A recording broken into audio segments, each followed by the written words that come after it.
Bonjour tout le monde et bienvenue à ODC TV. Aujourd'hui, nous avons le plaisir d'accueillir notre ami Youssef Hindi pour parler de deux thématiques fondamentales. La première a pour point de départ l'article qu'il a publié récemment le vendredi dernier sur le site Égalité Réconciliation et qui porte sur le coup d'État réalisé par les néoconservateurs aux États-Unis et par extension dans le monde occidental à partir du début des années 2000. Pour ensuite switcher vers une deuxième thématique, mais qui coule de source par rapport à la première, celle des BRICS. Constitue-t-il réellement une alternative au monde occidental? Et à quel niveau déjà peut-on parler d'alternative? Peut-on parler d'un niveau économique, militaire, civilisationnel ou tout simplement politique? Yousfindi, bonjour. Bonjour Rachid Chechi, merci beaucoup pour l'invitation. Oui, c'est un plaisir. Merci d'avoir accepté. Comme d'habitude, c'est toujours une joie. Donc on va tenter de faire un peu de géopolitique. Alors là, j'ai ton article entre les mains.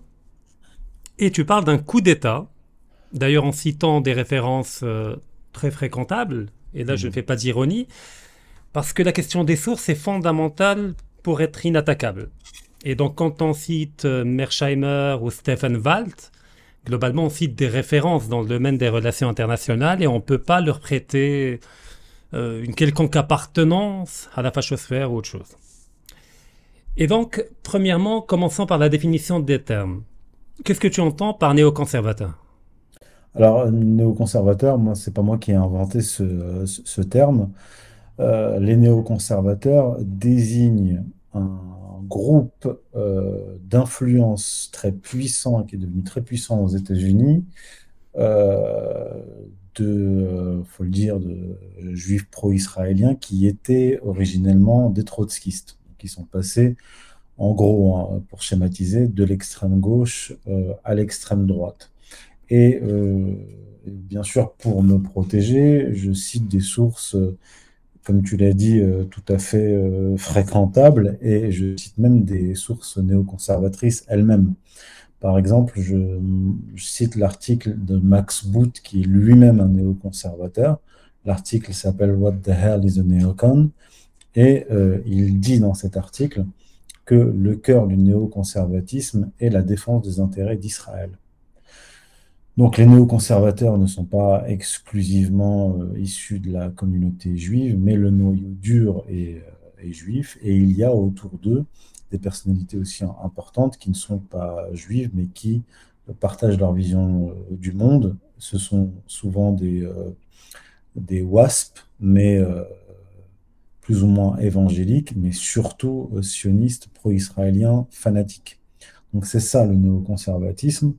Et les néoconservateurs, on les retrouve dans différents groupes d'influence, notamment un que je mentionne, et je ne suis pas bien sûr le premier à le mentionner, il est très connu, et il a été cité par une autre personnalité très importante qui n'est pas critiquable de ce point de vue-là, qui est Wesley Clark, qui est donc le général Wesley Clark, ancien commandant suprême des forces de l'OTAN, d'ailleurs qui est lui-même d'origine juive. Donc il est doublement inattaquable. Et c'est lui qui parle de coup d'État, c'est pas moi.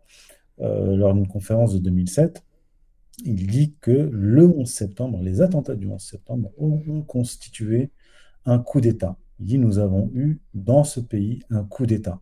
Et ceux qui ont fait ce coup d'État, il dit, ce sont les néoconservateurs.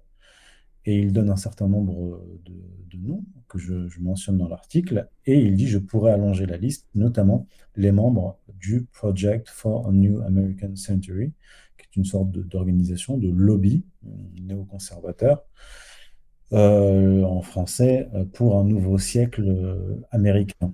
Et parmi les membres de cette organisation, on trouve Robert Kagan, néoconservateur important, qui est le mari de Victoria Nuland, Nudelman de son vrai nom, et qui a été à la manœuvre, en fait, depuis le coup d'État en Ukraine de 2014. Elle était derrière le coup d'État.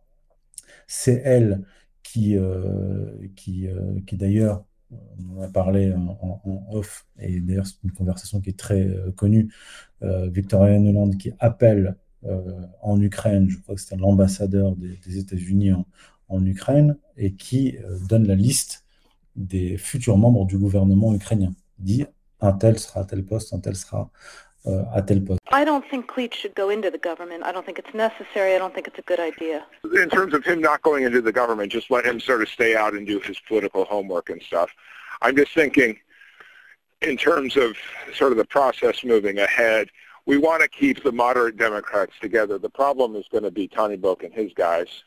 And, I'm sure that's part of what Yanukovych is calculating on all of this. I think Yats is the guy who's got the economic experience, the governing experience. He's the guy, what he needs is Cleach and Tony Book on the outside. He needs to be talking to them 4 times a week. I just think Cleach going in, he's going to be at that level working for Yatsenyuk. It's just not going to work. Elle était dans l'administration Obama, donc c'était en 2014, et elle est aujourd'hui sous-secrétaire d'État dans l'administration Biden et toujours en pointe dans la guerre contre la Russie. Ce qui signifie en fait que le coup d'État qui a été opéré en 2001, en fait dans mon livre, j'en donne plus de détails en expliquant qu'il y a d'abord eu un coup d'État institutionnel en 2000 avec les élections truquées aux États-Unis. Maintenant, c'est quelque chose qui est avéré, qui est même reconnu par des juges membres de la Cour suprême des États-Unis. Puis, disons, un deuxième acte du coup d'État néocon en 2001 avec les attentats du 11 septembre. Donc, les attentats du 11 septembre, ça a été l'état d'exception aux États-Unis, la violation du droit international. Il faut dire que ce n'était pas la première fois, mais là, pour moi, c'était une sorte d'état d'exception à l'échelle mondiale. Il y a l'état d'exception à l'échelle étatique, et ce qu'ils ont opéré véritablement, c'est un état d'exception à l'échelle mondiale.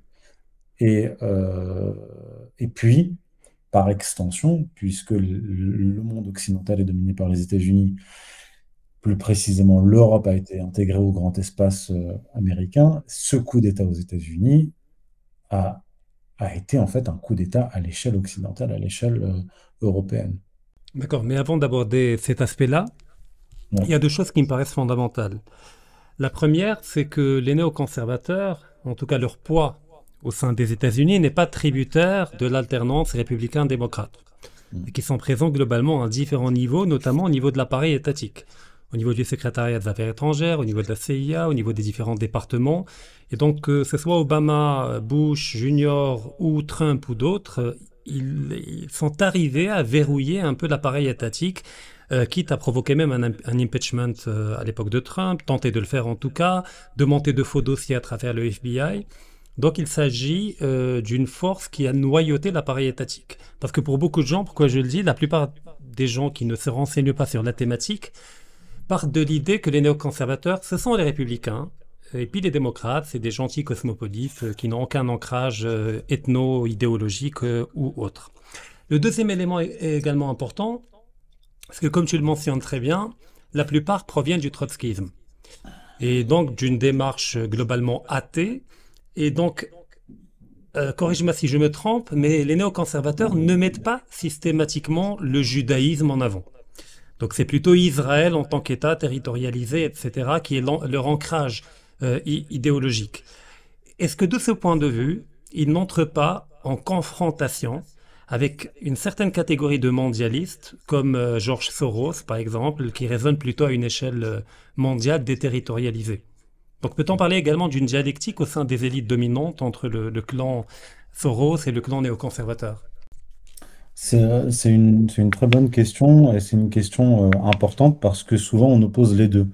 D'ailleurs, on essaie de démontrer que, disons, les sionistes radicaux, les likoudniks, représentés d'ailleurs par Benjamin Netanyahou, sont des anti-sorosiens. Effectivement, Benjamin Netanyahou a fait des déclarations anti-Soros. Certes, les idées, la société ouverte qu'essaie d'imposer Soros à l'échelle planétaire pose un problème aux dirigeants israéliens de l'aile droite, de l'aile likoudnique, qui s'appuient, eux, sur les juifs religieux et avec une présence importante de religieux, pas seulement dans l'électorat de base, mais dans l'appareil d'État israélien. Donc de ce point de vue-là, il y a antinomie. Mais si on sort de la simple petite entité sioniste, là on se rend compte qu'à l'échelle globale, ces deux mouvements vont de pair. Si on prend par exemple ce qui s'est passé autour du bassin méditerranéen depuis l'arrivée de Nicolas Sarkozy au pouvoir. Pourquoi je dis Nicolas Sarkozy? Parce que Nicolas Sarkozy est un avatar du néoconservatisme en France. Quand il a pris le pouvoir en 2007 en France, il a fait pénétrer dans l'appareil d'État français les néoconservateurs français, qui ont colonisé d'ailleurs le Quai d'Orsay. Et Nicolas Sarkozy, lorsqu'il a attaqué la Libye, il a attaqué un des pays qui était dans la liste des cibles des néoconservateurs. Une liste qui a été d'ailleurs donnée publiquement par Wesley Clark. Quand Wesley Clark est allé au Pentagone au lendemain du 11 septembre, on lui a dit, mon général, on va attaquer l'Irak. Il a demandé, mais est-ce que Saddam Hussein a des liens avec Al-Qaïda? Un officier lui a répondu, non, mon général, mais c'est pire que cela. Nous avons une liste de 7 pays, je crois, 7 pays à détruire en 5 ans, ou 5 pays en 7 ans, bref. Et dans cette liste-là, il y avait la Libye. Donc, Nicolas Sarkozy s'est occupé de cela. Qu'est-ce qui s'est passé quand on a détruit la Libye? Muammar Kadhafi a dit à ce moment-là, il s'adressait aux Européens, il dit, imbécile que vous êtes en train de faire sauter le verrou qui va provoquer une déferlante migratoire en Europe. Or, cette déferlante migratoire, comme l'a bien montré Pierre-Antoine Plaquevent dans ses travaux, notamment dans son livre sur Soros, les ONG de Soros et la CIA ont financé cette déferlante migratoire. Donc vous avez d'un côté les néoconservateurs qui ont poussé à la guerre contre l'Irak, contre l'Afghanistan, contre la Libye, contre la Syrie, donc des guerres qui ont fait sauter des verrous autour de la Méditerranée, et les réseaux sorosiens qui, eux, utilisent la conséquence de ces guerres, les vagues migratoires, pour déstabiliser l'Europe. Donc en fait, ça fonctionne de pair. Et d'ailleurs, le néoconservatisme et le globalisme cohabitent très bien. Et je pense que la famille, ou plutôt le couple qui incarne bien cette synthèse, c'est les Clinton. Hillary Clinton a rejoint le camp néoconservateur. Elle était favorable, elle faisait des déclarations pour la guerre contre l'Iran, pour la guerre contre la Russie. Lorsque Kadhafi, la Libye, quand Kadhafi a été éliminé et que la Libye a été détruite, elle était en joie, elle a éclaté de rire, elle a dit We went, we saw, he died, ou nous avons été, nous avons vu, et il est mort, en parlant de Kadhafi. Et cette même Hillary Clinton et son mari sont très proches de George Soros. Il recevait de l'argent de Soros. Donc ce n'est pas antinomique. On peut dire que dans le camp je vais parler plus brutalement, dans ce qu'on peut appeler le judaïsme politique, puisqu'on peut parler d'islam politique, Oui, tout à fait. on peut parler de christianisme politique, il y a un judaïsme politique, eh bien, il y a deux ailes. Il y a l'aile gauche, disons, et l'aile droite, les néoconservateurs et les sorosiens, qui participent du même mouvement de destruction des nations. Après, effectivement, ils peuvent avoir des agendas divergents au niveau de certains points, mais globalement, c'est une dialectique qui permet la marche en avant d'un certain agenda. Parce qu'après, on peut ajouter d'autres variables comme les évangélistes. C'est un autre logiciel qui peut se croiser également avec les néoconservateurs, comme il peut s'opposer, puisque les évangélistes, c'est quand même un cas particulier, puisqu'il s'agit de gens qui sont philosémites par antisémitisme. C'est-à-dire que toute leur idéologie, c'est d'accélérer la création de l'État d'Israël, au fait pour permettre le retour du Christ, qui va finir par détruire au fait Israël. Donc effectivement, c'est un jeu, souvent un billard à 3 bandes, et qu'il serait erroné de simplifier. Alors maintenant, j'ai deux questions. La première, quand on parle des néoconservateurs, on dit qu'ils viennent du trotskisme, qu'ils n'adhèrent pas au judaïsme traditionnel orthodoxe, qui sont globalement athées. Pourquoi Israël comme ancrage idéologique? Pourquoi il ne raisonne-t-il pas à une échelle tout simplement impériale ou hégémonique? Pourquoi avoir choisi comme ancrage Israël? Est-ce l'appartenance ethnique, même s'il n'adhère pas au logiciel religieux, ou est-ce autre chose? Alors, l'histoire du sionisme, il y a des tendances contraires. Par exemple, quand il y a eu l'émergence de l'idéologie sioniste telle qu'on la connaît aujourd'hui, hein, je ne parle pas de ses origines messianiques sur lesquelles j'ai travaillé, mais vraiment on parle de la fin du 19e siècle, il y a un certain nombre de socialistes juifs qui étaient opposés au sionisme.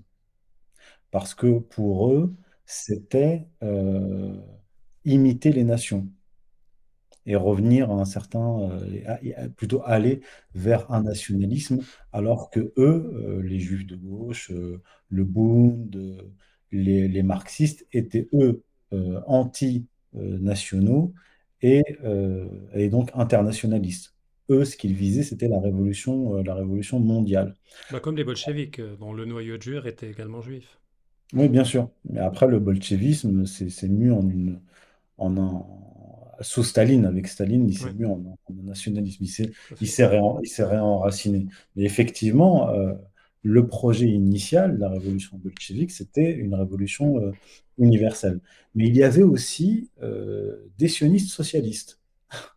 Et d'ailleurs, parmi les pères fondateurs du sionisme, du foyer national juif, puis de l'État d'Israël, comme Ben Gourion, on retrouve des socialistes sionistes, c'est-à-dire des gens qui sont athées, socialistes, mais qui sont favorables à la création du foyer national juif, d'un État pour les juifs. Mais il y a une dimension importante là-dedans, qu'on soit en fait juif internationaliste ou juif nationaliste sioniste, on est toujours, qu'ils soient athées tous les deux, hein, on est toujours dans une sécularisation, laïcisation du messianisme juif.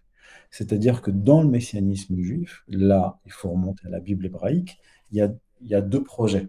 Parce que le judaïsme politique, le, le programme du judaïsme politique, il est dans la Bible hébraïque, hein. Et ne serait-ce que dans la Torah, hein. Dans la Torah, vous avez euh, les deux projets. Vous avez un projet impérial de Grand Israël. C'est dans la Genèse 15-18 qui définit les frontières du royaume d'Israël, du Nil à l'Euphrate. Bon, ce sont des frontières mythiques. Le royaume d'Israël ne s'est jamais étendu du Nil à l'Euphrate. Mais en réalité, c'est un décalque de l'Empire assyrien. C'est-à-dire, il y a une projection euh, sur le, euh, une projection de l'Empire assyrien sur Royaume le d'Israël. royaume d'Israël. Et il y a un autre projet qui concerne les nations du monde, qui est international. C'est-à-dire qu'on a, enfin, le passage que je cite souvent, si tu écoutes les commandements, tu obéis aux commandements de ton Dieu Yahvé, il t'élèvera et il ne t'abaissera pas, tu seras toujours à la tête et pas à la queue, tu prêteras de nombreuses nations où tu n'emprunteras pas. Vous avez dans le livre d'Obadiah, qui est eschatologique, qui dit qu'à la fin des nations, à la fin des temps, lapsus, à la fin des temps, les nations seront ivres. Et il y a véritablement un projet même d'asservissement des nations, puisque dans le Deutéro-Ésaïe, il y a des passages entiers sur les nations seront vos laboureurs et vos vignerons, vous sucerez le lait des nations, et ainsi de suite. Mais Donc, la condition sine qua non pour aller vers cet état d'hégémonique promis par la Bible, c'est quand même la venue du Messie. Vu qu'ils ne reconnaissent oui, pas le Christ, mm, et que le sionisme, le tour de passe-passe du sionisme a été de réinterpréter, de faire une nouvelle herméneutique en disant qu'au fait on s'est trompé de lecture, on avait une lecture littérale, mais le Messie c'est le peuple d'Israël lui-même qui va accomplir la prophétie. L'idée du peuple Dieu. alors, cette idée du peuple Dieu qui doit, enfin du peuple Messie d'abord, Merci. en fait du peuple Dieu dans un second temps, elle apparaît véritablement au XVIe siècle avec la réforme lourianique. C'est que jusqu'au XVIe siècle, l'idée, la conception messianique fondamentale, c'était la rédemption sera apportée par Dieu lorsqu'il nous enverra le Messie. Donc ça, c'est un messianisme plus ou moins classique jusqu'au XVIe siècle. Avec Isaac Luria, on entre dans une nouvelle conception, enfin, une révolution théologique qui dit que Bon, certes, le peuple juif est le centre de l'histoire, ça a toujours été le cas, mais il est aussi le moteur de l'histoire. C'est-à-dire qu'il est acteur de sa propre rédemption. Pas seulement de la rédemption, mais aussi de la réparation du monde, puisque le monde aurait résulté d'une catastrophe. Le tikkun Donc, olam. voilà, donc pour retomber sur le socialisme, dans le socialisme, donc dans ce projet international, même s'il est athée, c'est une laïcisation de cette idée, c'est-à-dire qu'on va restaurer ce qui a été détruit. Donc, si on considère qu'en fait, que depuis la révolution néolithique, eh bien, l'homme, en fait, est tombé, l'homme déchu depuis l'apparition du troc et, euh, et de la La marchandise, propriété de... et de la monnaie, etc., nous devons d'abolir tout cela et de restaurer une sorte de paradis terrestre. Donc, dans cette idée du socialisme juif, un certain socialisme juif, il y a cette idée de réparation du monde entier. Alors que dans le sionisme, c'est une réparation, dans le sionisme athée dans un premier temps, puis religieux dans un second temps, c'est réparer le temple, restaurer le royaume d'Israël. Donc c'est plutôt ethnocentré, c'est une réparation ethnocentrée, alors que l'autre est une réparation plutôt universaliste. D'accord. Alors maintenant, revenons à la dimension occidentale. Alors dans les années 90, on a vécu une parenthèse qu'on a appelée le moment unipolaire. Donc les néoconservateurs étaient là, mais ils n'avaient pas l'hégémonie au niveau de l'appareil étatique américain. D'où le fait qu'on parle de coup d'État en 2000 et en 2001.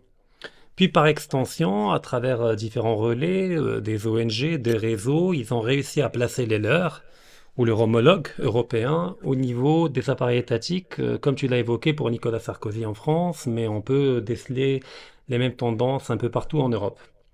Et on a dit que les néoconservateurs avaient pour ancrage idéologique Israël pour toutes les raisons que tu viens d'évoquer. Alors, comment expliquer la politique extérieure américaine depuis le coup d'État des néoconservateurs, qui est fondamentalement russophobe et anti-russe, et qui est fondamentalement anti-chinoise également, si le centre de gravité était Israël? Encore la parenthèse 2000-2001 jusqu'à la crise de 2008, c'est-à-dire le projet du Grand Moyen-Orient, le remodelage, les printemps arabes à partir de 2011, tout cela est cohérent parce que ça gravite autour d'Israël. Mais comment situer, et là on va venir graduellement vers les BRICS, Ouais.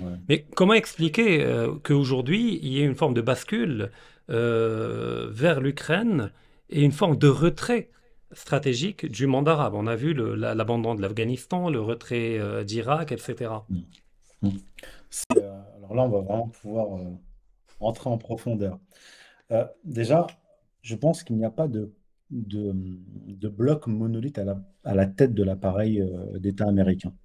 C'est-à-dire qu'il y a d'une part les néoconservateurs qui sont très puissants, qui orientent la politique américaine depuis maintenant 2 décennies. C'est ce qui a été dénoncé de façon très précise dans le livre de Stephen Holt et John Mearsheimer, Mhm. le lobby pro-israélien et la politique étrangère américaine. C'est ça qu'ils ont mis en évidence, c'est que eux ils disent le lobby pro-israélien est en train de faire dévier sur le plan géopolitique les États-Unis de leurs intérêts nationaux.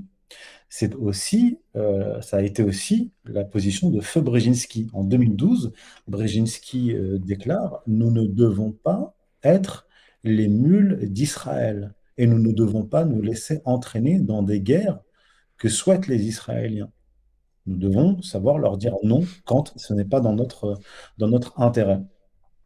Alors, par rapport à la Russie, ce qui est intéressant, c'est le moment de la bascule. Je pense que tu t'en souviens très bien.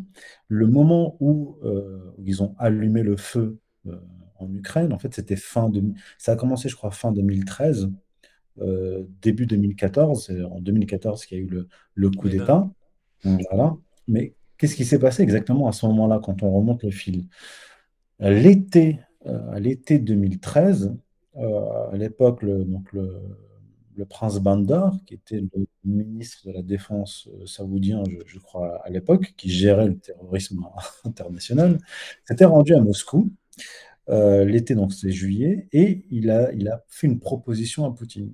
Il lui a dit lâchez euh, la Syrie, lâchez Bachar el-Assad, et nous vous offrerons une compensation sur le plan géoénergétique. Vladimir Poutine aurait répondu non. Ce qui s'est passé ensuite, c'est en août de la même année, il y a eu le fameux faux gazage de la population syrienne par Bachar el-Assad. Les Américains, les Français, les Britanniques ont dit c'est horrible, nous devons aller bombarder la Syrie. Euh, Ils ont envoyé des navires de guerre au large de la Syrie et les Russes se sont interposés. Des navires russes, des navires de guerre se sont interposés. Des navires chinois étaient là, en Comme par hasard. observateurs. Ils étaient là juste en front. Et il y a eu apparemment 4 ou 5 missiles Tomahawk qui ont été lancés sur le territoire russe, qui se sont perdus dans la nature. Alors, on ne sait pas ce qu'ont fait précisément les Russes de ces missiles Tomahawk. Quoi qu'il en soit, les Américains ont reculé. Et d'ailleurs, laissant les Français tout seuls. François Hollande était tout seul et Obama lui a dit au téléphone, je ne suis pas George W. Bush, je ne peux pas déclencher une guerre sans le Parlement. Quelques mois plus tard, euh, le feu est déclaré en Ukraine. Je pense qu'il y a un lien, même si évidemment euh, la stratégie américaine, notamment depuis Brzezinski, d'arracher l'Ukraine Ukraine. à la Russie, est une politique antérieure même à la guerre en Syrie. Mais en tout cas, ils ont allumé le feu à ce moment-là. Et donc, en fait, parce que la Russie, du point de vue néoconservateur, et on pourrait remonter plus loin, parce que dans la conception du judaïsme politique, la Russie fait partie aussi des ennemis à abattre, puisque dans l'eschatologie juive, la guerre de la fin des temps, opposant les nations à Israël, eh bien, parmi ces nations, la nation la plus importante, c'est la Russie, puisqu'elle représente, selon eux, Gog et Magog, ce qui n'est pas rien. Donc la Russie, du point de vue du judaïsme politique, qu'il soit religieux ou athée, puisque Bernard-Henri Lévy, par exemple, qui est athée, dans un livre qui s'appelle Les Cinq Rois, désigne euh, la Russie comme un des ennemis principaux à abattre. Et donc, les États-Unis doivent être, de ce point de vue-là, doivent être utilisés comme puissance qui doit abattre la Russie. Donc la Russie est devenue un problème géopolitique de ce point de vue-là, pour ne même pas dire eschatologique. C'est-à-dire elle a clairement empêché le remodelage terminal du Proche-Orient.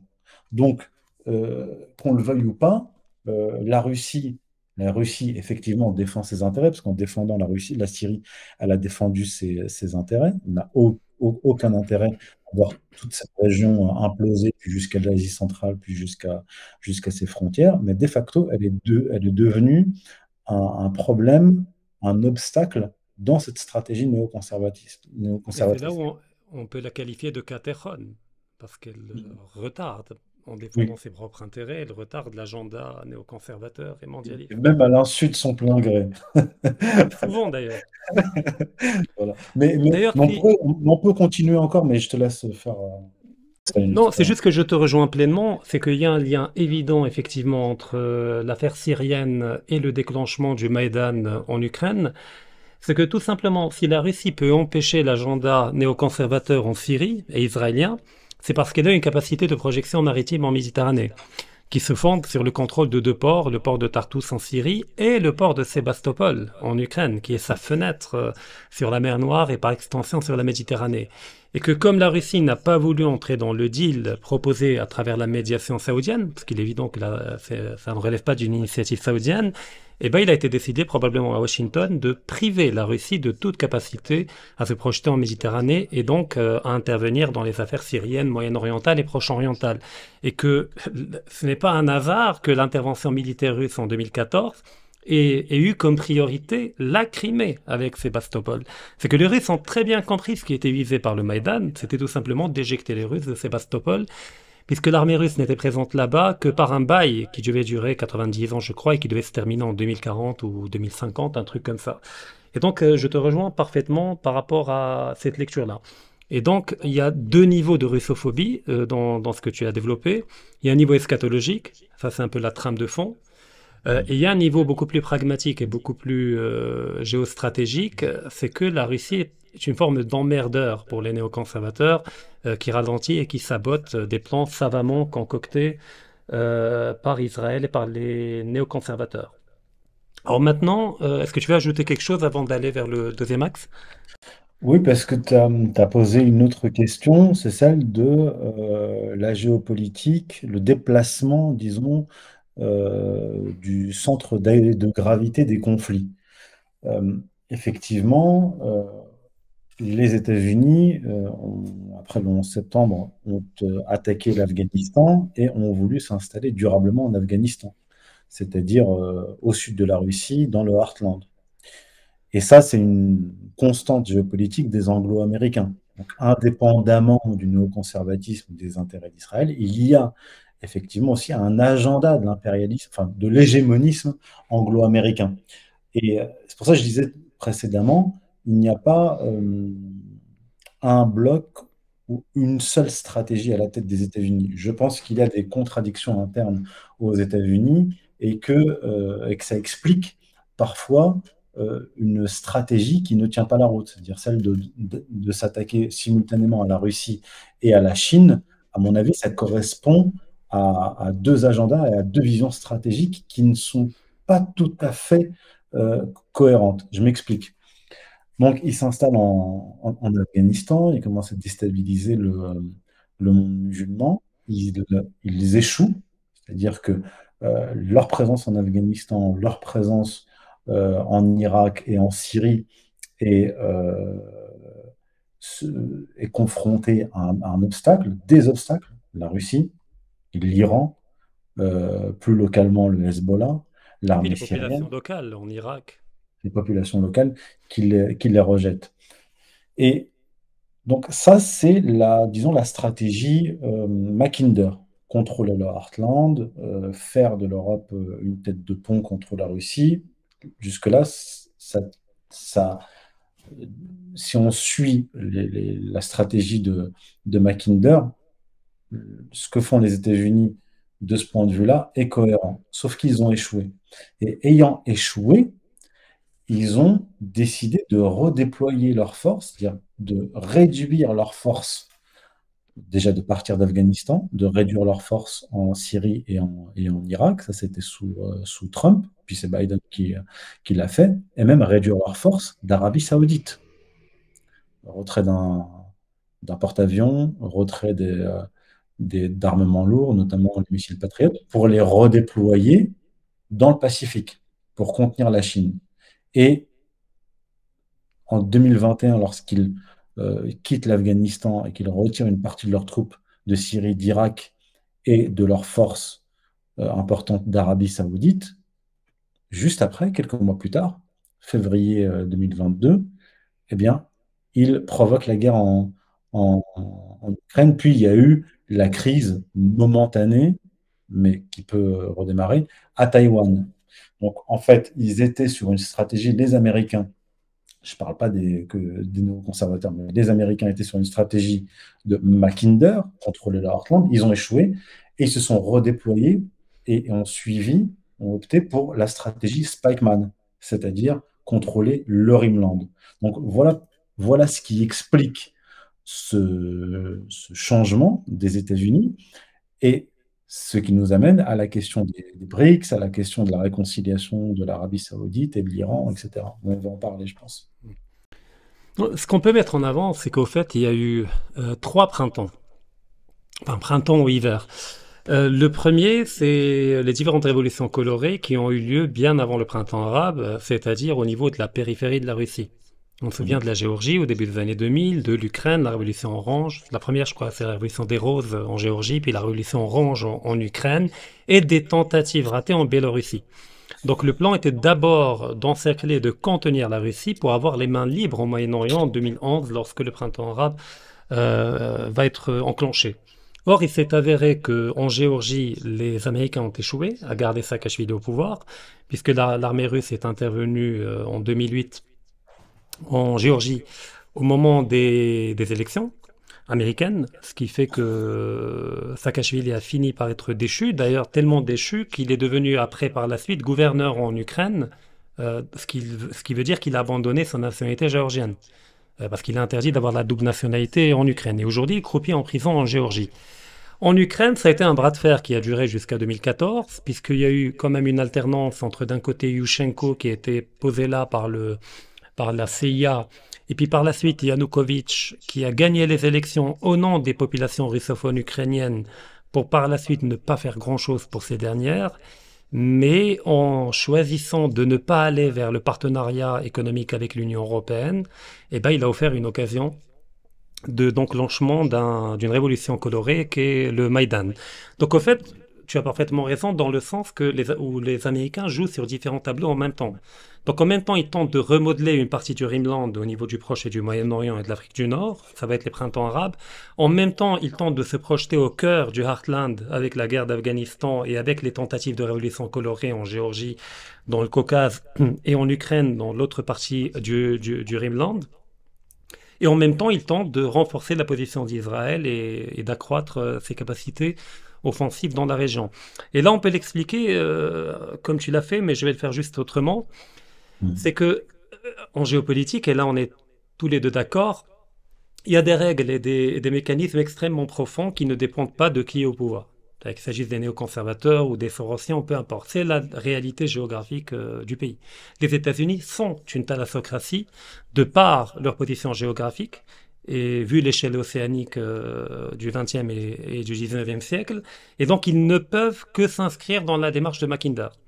Mackinder n'a pas inventé une matrice, il n'a fait que décrire le fonctionnement naturel et la destinée naturelle d'une thalassocratie et d'une tellurocratie.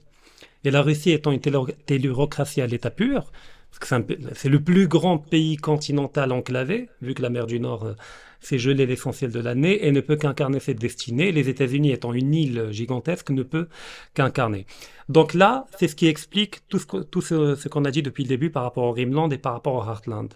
Mais les néoconservateurs qui tentent de chevaucher cette réalité géopolitique tentent de temps en temps de la parasiter au profit d'Israël. Et là, tu as cité Brzezinski qui effectivement reproche aux néoconservateurs de s'éloigner de ces mécanismes géopolitiques qui constituent des constantes et de les biaiser en faveur d'Israël, ce qui se fait au détriment des intérêts bien compris des États-Unis et qui ont fini par provoquer un début de perte d'hégémonie et de déclin régional. Alors maintenant, on a parlé de la Russie uniquement. Quant à la Chine, pour l'instant, il y a une politique de déstabilisation qui remonte à il y a très longtemps au Tibet, ça on le sait très bien, au Xinjiang avec les Ouïghours, etc. On a vu comment tout l'appareil médiatique occidental s'est mis en branle pour ériger les Ouïghours en martyrs. Alors effectivement, il y a des persécutions, le but n'est pas de les nier, mais ça a été hypertrophié de telle manière à en faire la une de toute l'actualité pendant une période. Et de l'autre côté, il y a une politique d'endiguement de la Chine au niveau maritime, au niveau de la mer de Chine, en s'appuyant sur le Japon, la Corée du Sud, etc. Ce qui a amené la Chine à se projeter au niveau de sa profondeur continentale avec le projet de la nouvelle route de la soie. Car dans la culture stratégique chinoise, il y a un impératif très simple, c'est celui d'éviter l'affrontement parce que c'est consommateur d'énergie et d'aller vers une logique d'évitement de l'affrontement. Et donc la route de la soie était une manière de contourner l'encerclement américain par voie maritime au lieu d'entrer dans une course à l'armement qui est énergivore et qui pourrait coûter extrêmement cher à la Chine. Alors maintenant, comment en est-on arrivé aux BRICS ? Si on veut adopter une lecture synchronique, c'est-à-dire d'un côté on a tout ce qu'on vient de décrire, en parallèle, comment s'est constituée la dynamique de consolidation de ce qui va devenir les BRICS ? Alors, là aussi, il faut vraiment développer. Quel est le monde tel qu'il est, quel était le monde au lendemain de l'effondrement de l'Union soviétique? On a eu une victoire apparemment éclatante du monde anglo-américain, thalassocratique et judéo-calviniste, et qui s'est déployée de façon extrêmement brutale, c'est-à-dire une hégémonie sans frein, sans contrepoids, utilisant plus encore le dollar, pas seulement comme monnaie de référence, mais comme une arme de répression. Un dollar qui n'est plus, comme tu le sais mieux que moi, qui n'est plus appuyé sur une valeur intrinsèque, réelle, mais sur l'armée américaine, en réalité. Et l'émergence, plutôt la réémergence de la Russie et de la Chine est venue mettre un frein à cet hégémonisme devenu fou, puisqu'il était sans garde-fou. Et d'ailleurs, je voudrais mentionner un néoconservateur qui, lui, n'était vraiment pas bête, c'était Wolfowitz. En 93, il dit, voilà la situation que je viens de décrire, l'Union soviétique s'est effondrée. Il a dit, nous devons capitaliser là-dessus. Nous devons profiter de la situation actuelle où nous n'a pas d'adversaire géopolitique majeur pour marquer un maximum de points, plutôt pour s'étendre au maximum. Donc, il y a quand même une dimension réaliste chez certains, au contraire de d'autres qui pensaient que c'était la fin de l'histoire et qu'en fait, on allait vivre dans l'Éden états-unien et libéral. Certains étaient des réalistes et anticipaient le retour de ces grandes puissances, notamment Wolfowitz. Le retour inexorable de ces puissances est advenu, la Russie et la Chine. Donc, il faut se mettre à la place de ces puissances qui ont été, notamment la Russie, martyrisée par les États-Unis, par le néolibéralisme. Et la question qui se pose, c'est comment s'organiser, non pas pour fonder une alternative, mais plutôt un contrepoids à cette puissance qui est à la fois euh, idéologique, militaire, monétaire, et ainsi de suite. Donc je pense, les raisons fondamentales de l'édification des BRICS. Les BRICS, c'est aussi, on va y revenir, hein, j'ai un certain nombre d'éléments à avancer.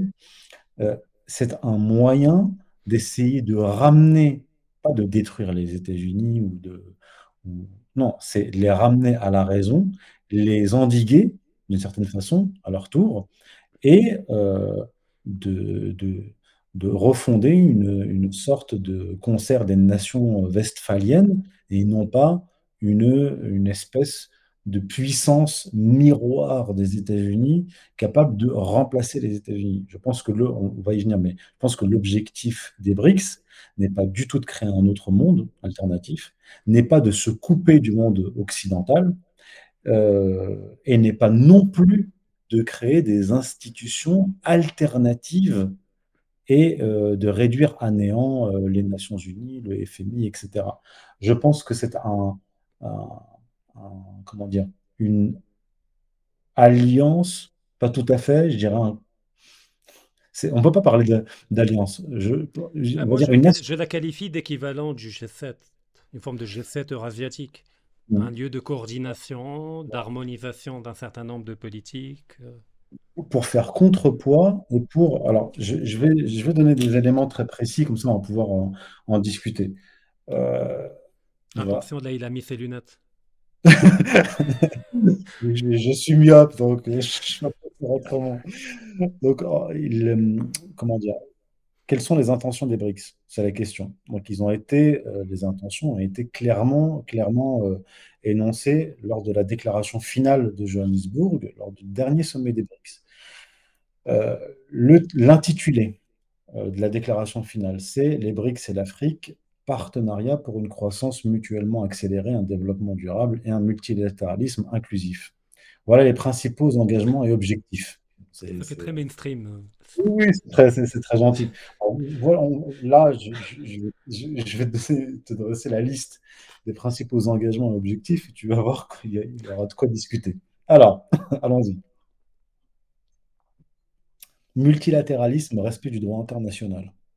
Réforme des Nations Unies, du Conseil de sécurité et de l'OMC. Ce n'est pas la création d'une alternative, hein. Réforme des quotes-parts du FMI et des institutions de Bretton Woods. On n'est pas dans la refonte, on n'est pas toujours pas dans un projet alternatif. Règlement pacifique des conflits et différent par le dialogue, c'est gentil. Respect des principes de la Charte des Nations Unies et amélioration de la gouvernance mondiale. soutient la continuité à la collaboration dans le cadre du G20 ainsi que l'inclusion de l'Union africaine en tant que membre du G20 lors du prochain sommet du G20 New Delhi, une plus grande représentation des marchés émergents et des pays en développement, protection et respect des droits de l'homme, des libertés fondamentales, de la démocratie, renforcement des échanges entre les peuples des BRICS, renforcement de la coopération, j'ai bientôt fini, renforcement de la coopération et du développement agricole durable pour améliorer la sécurité alimentaire au sein des BRICS et dans le monde entier, soutien à l'agenda 2063 de l'Union africaine en faveur de l'intégration des zones de libre-échange africaines, défense, promotion et renforcement de la réponse multilatérale au changement climatique et contribution à la réussite de la prochaine COP28 à Dubaï et relever les défis en matière de sécurité énergétique en encourageant les flux d'investissement dans le domaine de l'énergie et de la transition énergétique. Alors, dans ces objectifs-là, alors je pense qu'il faut faire la part des choses entre le blabla qui est dans l'air du temps, c'est-à-dire l'écologisme, etc. Puisque quand on voit la liste des pays qui ont été intégrés au BRICS, plusieurs d'entre eux, notamment l'Iran, l'Arabie saoudite et les Émirats arabes unis, sont de gros producteurs de pétrole et de gaz, ce qui fait des BRICS 11, c'est-à-dire après l'intégration des nouveaux venus, une organisation, disons un nouveau G7, avec 41% des réserves mondiales de pétrole et 49% des réserves mondiales de gaz naturel. Donc, à l'évidence, leur projet, c'est pas d'imposer l'écologisme, mais c'est plutôt, comme je le disais, un moyen de pression en réunissant une part très importante de la population mondiale, 45,5% de la population mondiale, donc 3,7 milliards d'habitants, et comme je l'ai dit, près de la moitié des réserves de gaz et de pétrole. Donc c'est un moyen de pression très important pour, comme ils le veulent, réformer l'ONU, réformer l'OMC, réformer le Fonds monétaire international. Mais ça ne constitue pas, pour revenir au débat que tu avais eu avec Idriss Aberkan, ça ne constitue pas une nouvelle puissance mondiale. Là, on est véritablement dans la multipolarité. D'accord? C'est pour ça qu'il propose le multilatéralisme. Et le multilatéralisme, en fait, c'est Westphalie. C'est-à-dire que, certes, nous ne sommes pas des nations d'égale puissance, d'égale importance, mais nous respectons les États dans leur souveraineté et nous allons nous organiser pour sortir du monde inégalitaire tel qu'il a été imposé par la thalassocratie anglo-américaine et judéo-protestante. Et quand je lisais justement la liste là, de ces objectifs, ça m'a fait beaucoup penser au livre de Walden Bello, qui est un politologue philippin, qui a fait paraître un livre important en 2002 qui s'appelle Deglobalization, en français, la démondialisation. Puis c'est un terme, c'est un néologisme de Walden Bello qui a été repris par la suite. D'ailleurs, Jacques Sapir a écrit un livre qui porte exactement le même titre, La démondialisation. Et en fait, ce qu'il proposait dans ce livre-là, c'était, en 2002, c'était pas de créer un monde alternatif. Il disait que les puissances émergentes et les futures grandes puissances doivent réformer le FMI, l'OMC, la Banque mondiale, parce qu'il expliquait de façon très précise d'ailleurs, alors je l'ai pas mal cité dans mon dernier ouvrage, il explique comment les États-Unis, comment le Trésor américain, et donc en fait comment les banques qui contrôlent les États-Unis, notamment Goldman Sachs, orientent la politique du FMI, de l'OMC, dans la direction du libre-échangisme mondial et dans les intérêts de la finance mondiale. Et il n'est pas impossible, je sens quand même une influence de Walden Bello dans l'orientation que prennent les BRICS actuellement. Je te rends la parole. Alors il y a deux points, si je me réfère aux points que tu as évoqués, qui sont un peu les déclarations d'intention des BRICS, la première impression que j'ai, c'est qu'il s'agit d'un syndicat des mécontents. C'est-à-dire de l'ensemble des pays qui considèrent que leur poids dans les instances internationales doit être le reflet de leur nouveau poids économique et que voilà, on veut notre part du gâteau et réformer à la limite un certain nombre d'aspects. Moi, personnellement, c'est pas ce que j'attendrais d'une intégration continentale eurasiatique ou même extra-eurasiatique, puisqu'il y a des pays non membres de l'Eurasie. Le deuxième élément, c'est qu'effectivement, quand tu parles de 40% ou de 40 et quelques pourcents du pétrole et du gaz naturel qui seraient Mm. concentrés à l'intérieur de cette aire géographique ou de ces aires géographiques, puisqu'il y a désormais Mm. l'Argentine et d'autres pays, il faut que les auditeurs comprennent que ces richesses ne vont pas être mutualisées. Non, Chaque non, pays aura sa propre politique, ses propres intérêts. Des fois, on aura tout à l'Arabie fait. Saoudite qui voudra réduire la production de pétrole, tandis que l'Iran ne voudra pas, parce que la politique budgétaire iranienne réclame plus de recettes fiscales et qu'elle veut jouer sur l'effet quantité.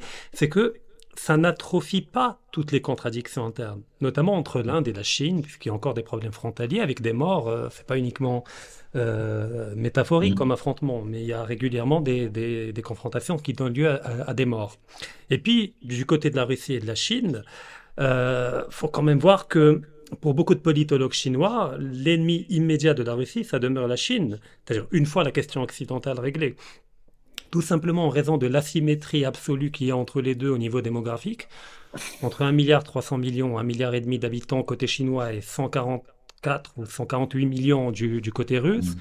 et vu l'incapacité du peuple russe d'ascendance slave à peupler massivement tout le territoire russe, ces politologues remarquent qu'il y a une politique de grand remplacement dans l'extrême-orient russe par les travailleurs chinois qui finissent par faire venir leurs familles, etc.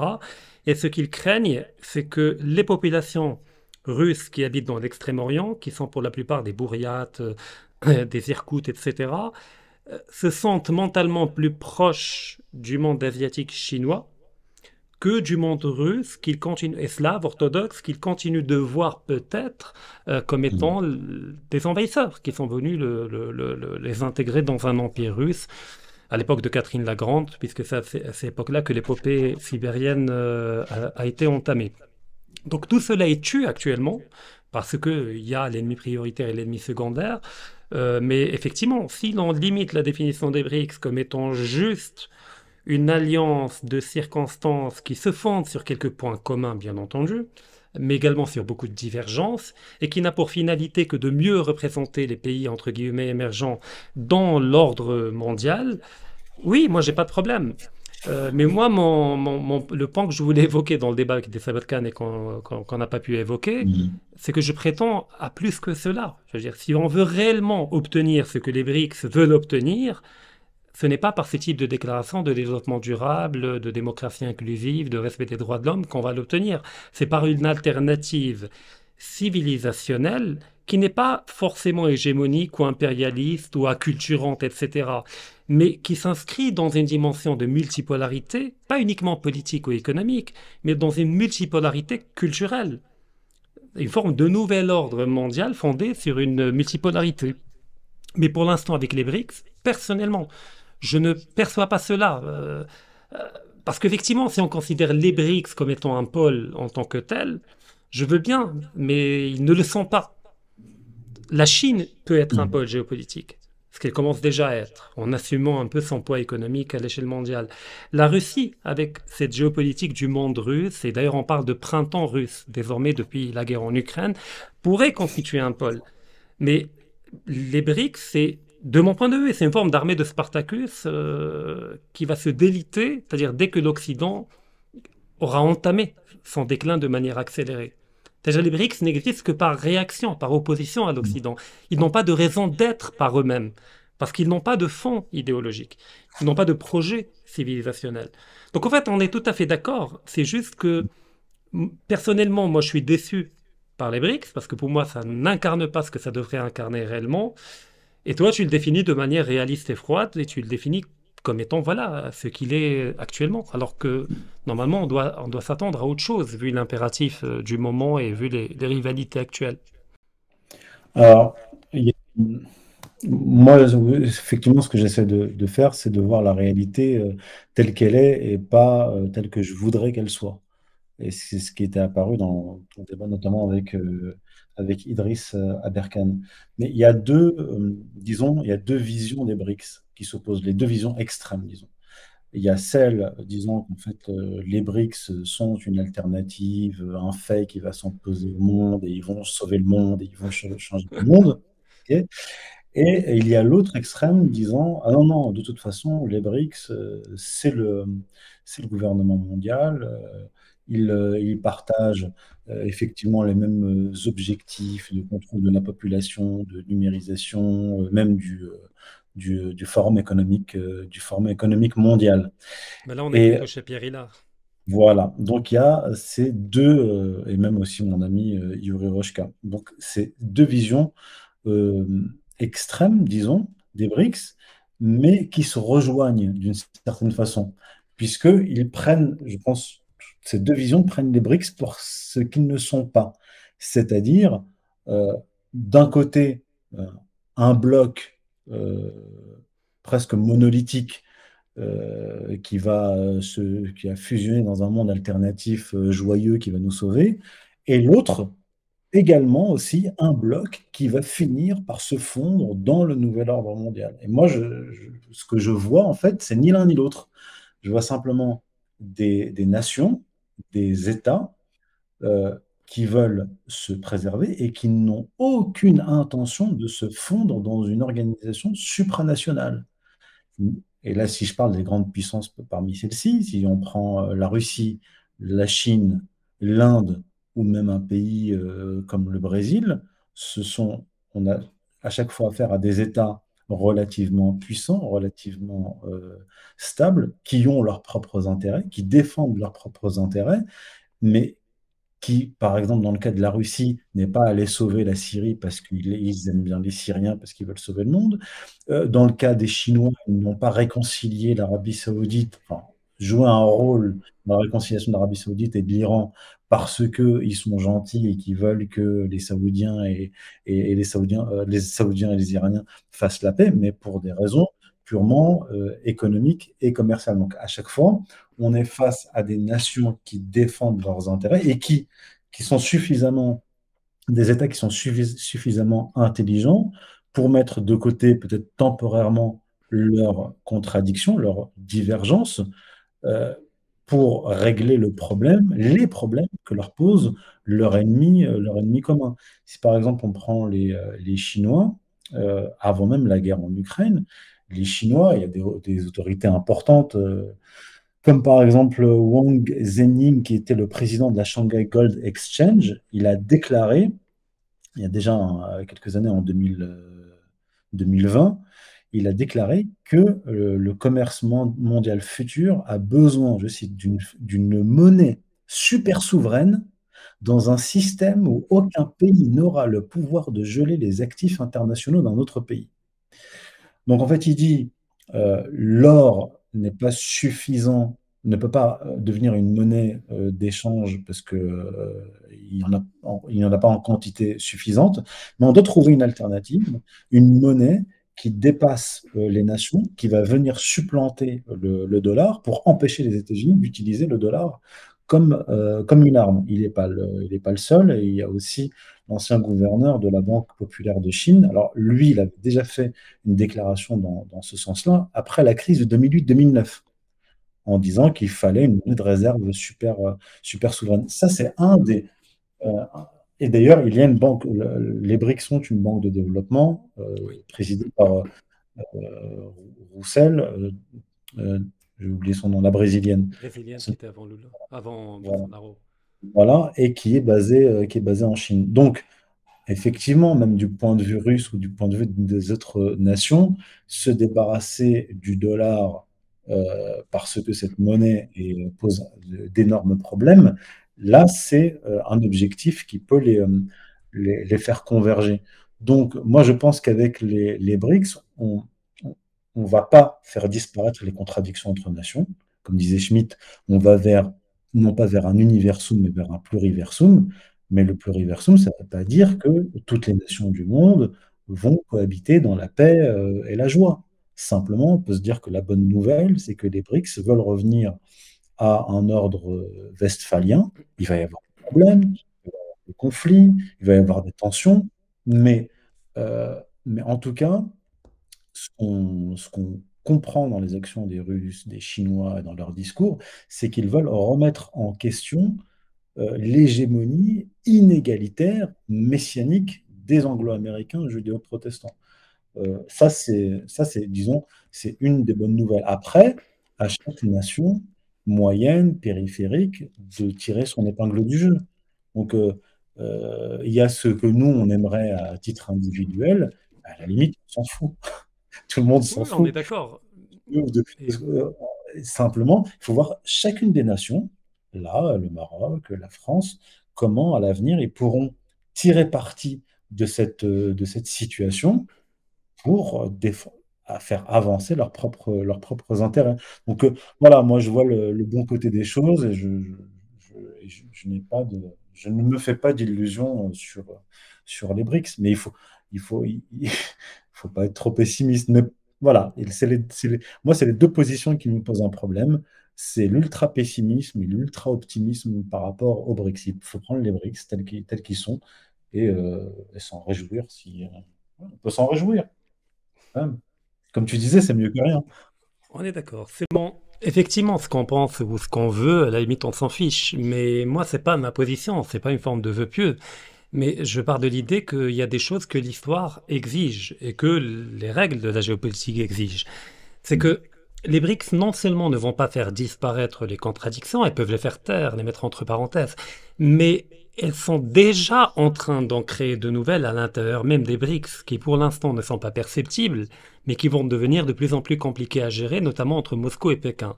Pour une raison très simple, c'est que les agendas ne sont plus les mêmes. Si peut-être effectivement avant 2014, autant la Russie que la Chine voulaient réformer les instances internationales, peser un peu plus lourd, neutraliser un peu les différents vétos américains, et là je ne parle pas que de l'ONU, je parle également du veto américain au sein du FMI, parce que la quote-part américaine lui offre un droit de veto de fait. Et ben aujourd'hui l'agenda a fondamentalement changé. C'est que d'un côté, on a une Chine qui continue d'entretenir le désir de ne pas trop perturber l'ordre mondial, mais uniquement de le réformer, pour différentes raisons très objectives. Premièrement, parce qu'elle a un stock de dollars encore trop important, donc elle ne peut objectivement pas souhaiter un effondrement immédiat du dollar, vu qu'elle détient des bons du trésor, et que son commerce dépend en grande partie des importations américaines et occidentales. Même si elle a entamé à partir de 2008 un recentrage sur la demande intérieure chinoise pour moins dépendre, mais elle dépend encore du reste du monde. Et de l'autre côté, on a la Russie qui, avec le conflit en Ukraine, ne peut plus objectivement nourrir le même espoir qu'elle avait avant.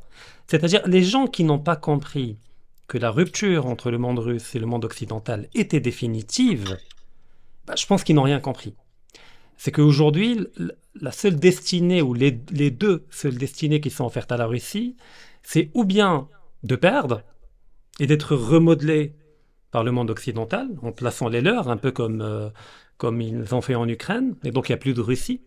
Ça devient une forme de nouvelle satrapie, une forme d'hyper-Ukraine pro-occidentale, ou bien elle assume le rôle que l'histoire lui a assigné, et de parachever cette rupture définitive avec l'Occident, mais à tous les niveaux. C'est-à-dire pas uniquement au niveau économique et au niveau financier, mais j'irais même jusqu'à dire au niveau épistémologique, dans le rapport à la totalité de l'être. Et là, j'ai envie de dire que c'est le moment de Dugin. Ce que Dugin théorisait depuis des années, pour ne pas dire des dizaines d'années, non seulement est en train de se réaliser, il y a encore des résistances, même au sein du clan de Poutine et au sein de certains clans au Kremlin, qui nourrissent encore l'espoir d'une possible réconciliation avec le monde occidental, mais c'est en train de se déployer. Et on le voit d'ailleurs, même dans les communications diplomatiques entre la Chine et la Russie, c'est que le pays qui réagit à chaque fois de manière immédiate au rappel par la Russie de son potentiel nucléaire, c'est la Chine, qui dit à la Russie « tout est permis sauf le recours à l'arme nucléaire ». C'est qu'en fait, on est dans des perspectives très différentes. C'est que la Chine ne veut pas foutre le bordel dans le monde. Elle veut garder le monde tel qu'il est, elle veut le garder fonctionnel, elle veut le réformer, tandis que la Russie est dans une démarche, à la limite, je dirais, eschatologique, même s'il n'en a pas pleinement conscience au niveau des élites politiques russes, et que l'arme nucléaire n'est pas vue de la même manière que du côté chinois. Et donc maintenant, avec ces divergences d'agenda entre Moscou qui a définitivement rompu, est en train de définitivement rompre avec l'Occident malgré elle, et une Chine qui veut continuer à commercer avec le monde occidental et même réformer le monde occidental, à un certain moment, la question va se poser autant à Pékin qu'à Moscou. C'est-à-dire, soit Pékin rejoint la Russie dans une entreprise géopolitique globale de rupture définitive avec l'Occident en créant une forme de monde multipolaire où le bloc eurasiatique pourrait constituer un univers par lui-même, ou bien la séparation va se faire et la Chine va peut-être récupérer les BRICS et la Russie va fonder le monde russe, mais là on aura tout simplement la fin des BRICS tel qu'on le connaît actuellement. Parce que moi j'imagine très mal au Kremlin des gens parler de réformer le FMI, réformer la Banque mondiale. Ils ont été éjectés de quasiment tout. Il y a plus que l'ONU où ils sont encore présents. Leurs avoirs ont été gelés, ils ont été déconnectés de SWIFT. De quelle réforme peut-on parler à Moscou? D'aucune, si ce n'est de la création d'un monde nouveau, d'un nouvel univers civilisationnel nouveau qu'il s'agit de reconstruire et de bâtir. Donc, au fait, il y a une forme d'asynchronie, ou je ne sais pas comment dire, désormais, entre Pékin et Moscou, qui pour l'instant n'est pas explicite, est implicite, mais qui finira par obliger les deux à faire des choix radicaux dans une direction ou dans une autre. Je ne sais pas ce que tu en penses. Alors, si on prend les choses les unes après les autres, la Chine, Rami, je effectivement. t'entends pas. Alors voilà, Tu m'entends là là? je t'entends. Bon. Tu m'as entendu quand j'ai parlé? Oui, oui, bien sûr, j'ai tout Parfait. entendu. Mhm. Alors, effectivement, la Chine a plusieurs problèmes. Un de ses premiers problèmes, c'est la démographie et le fait que son marché intérieur ne représente que 40% de son économie. 60% de son économie, et 40% son économie est à l'intérieur de ses territoires, de son territoire, et 60% à l'extérieur. Elle va avoir un problème pour développer son marché intérieur parce qu'elle va avoir un problème démographique. Autre chose, elle a besoin de la Russie pour le pétrole et le gaz. Au début de l'année 2022, ils ont signé un nouveau contrat gazier, donc de Sibérie, donc un Oui. gazoduc de Sibérie vers la Chine, qui va livrer 50 000 milliards de mètres cubes de gaz à la Chine. Donc la Chine a besoin fondamentalement de la Russie pour son économie. D'ailleurs, la Russie est un des rares pays à avoir une balance commerciale positive vis-à-vis de la Chine. Mais en même temps, la Chine, puisqu'elle n'a pas développé suffisamment son marché intérieur, a besoin de marchés extérieurs, notamment les marchés occidentaux. Elle a quand même encore besoin des Occidentaux. Donc effectivement, mais si je pense que les Russes y pensent. Peut-être que les Russes se disent, euh, pour l'instant, nous avons rompu avec l'Occident, mais peut-être que demain, puisque tant que l'histoire n'est pas finie, il peut toujours se passer des choses intéressantes, peut-être que demain, il y aura une réconciliation via la Chine, ses rapports avec l'Occident, les routes de la soie, et peut-être qu'il y aura un rabibochage, mais le rabibochage ne se fera pas sous les mêmes conditions. Parce que qui sait ce qui peut se passer en Occident demain? Euh, les problèmes internes aux États-Unis, les révoltes chroniques en Europe, euh, le rejet du dollar, et ainsi de suite. Le rapport de force, de toute façon, entre les puissances comme la Russie et la Chine et l'Occident vont être modifiés. Donc je pense que les Chinois, effectivement, ne veulent pas rompre avec l'Occident. Peut-être que les Russes se disent qu'on va se réconcilier un jour avec l'Occident, mais pas dans le même rapport de force. Et la renégociation se fera notamment, euh, ce qui conditionnera la renégociation avec l'Occident, euh, à moins qu'il y ait un échange nucléaire, hein. Je parle pas de ça, hein. Parce que Ouais. l'échange nucléaire, on sera plus là pour en discuter.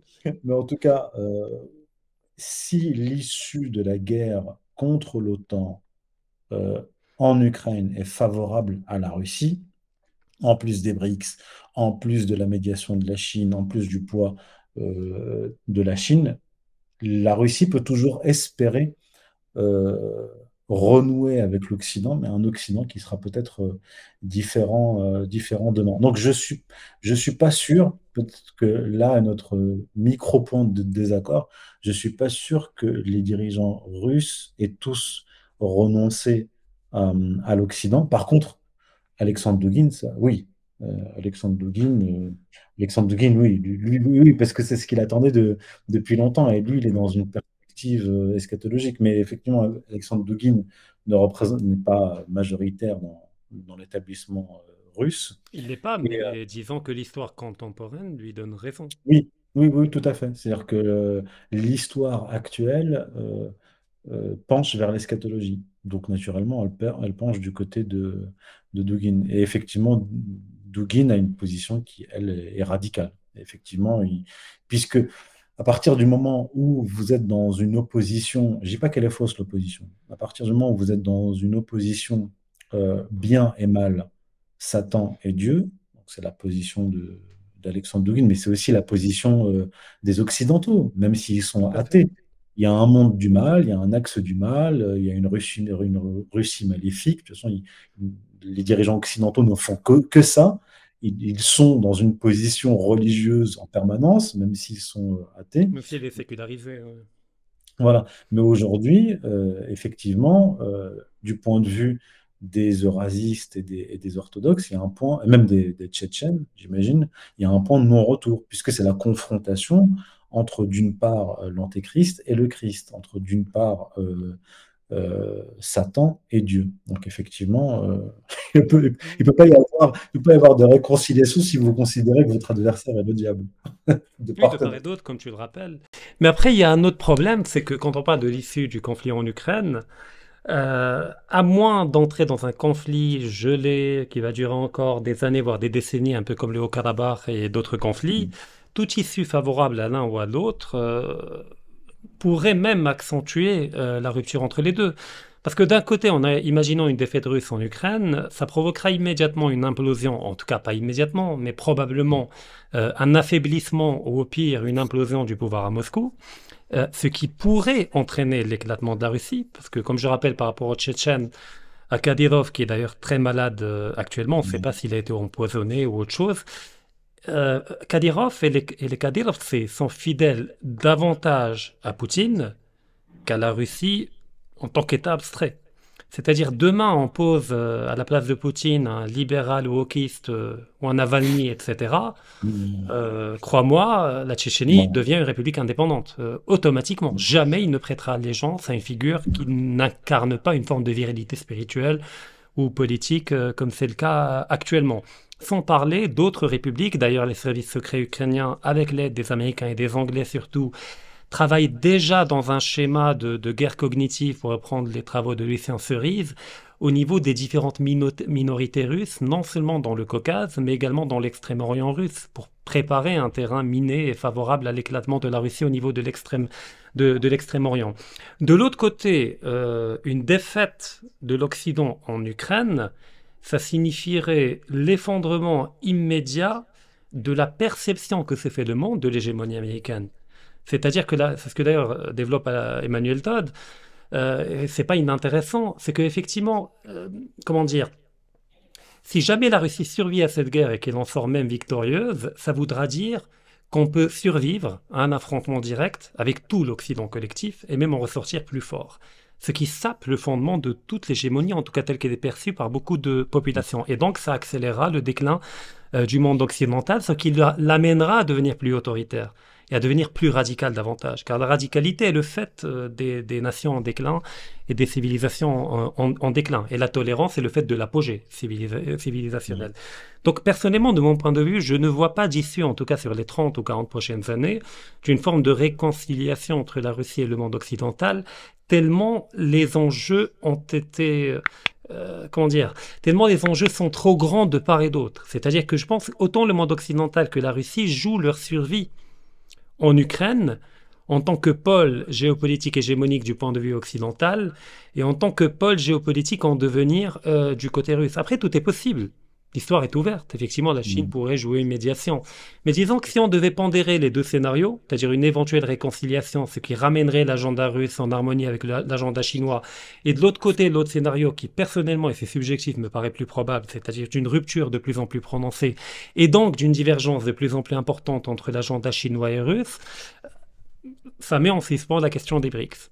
Donc peut-être qu'on garde les BRICS comme un instrument de réforme et de reparamétrage de l'ordre mondial actuel, mais sur lequel il faudra juxtaposer un autre schéma plus crédible et plus profond qui pourrait prendre la forme d'une alliance militaire, avec un article 5, à l'image de l'OTAN, entre la Russie, la Chine, la Biélorussie, l'Iran, l'Inde, ce qui réellement lui donnerait un poids géopolitique en tant que bloc, peut-être même un grand espace de libre-échange à l'intérieur de cet espace eurasiatique.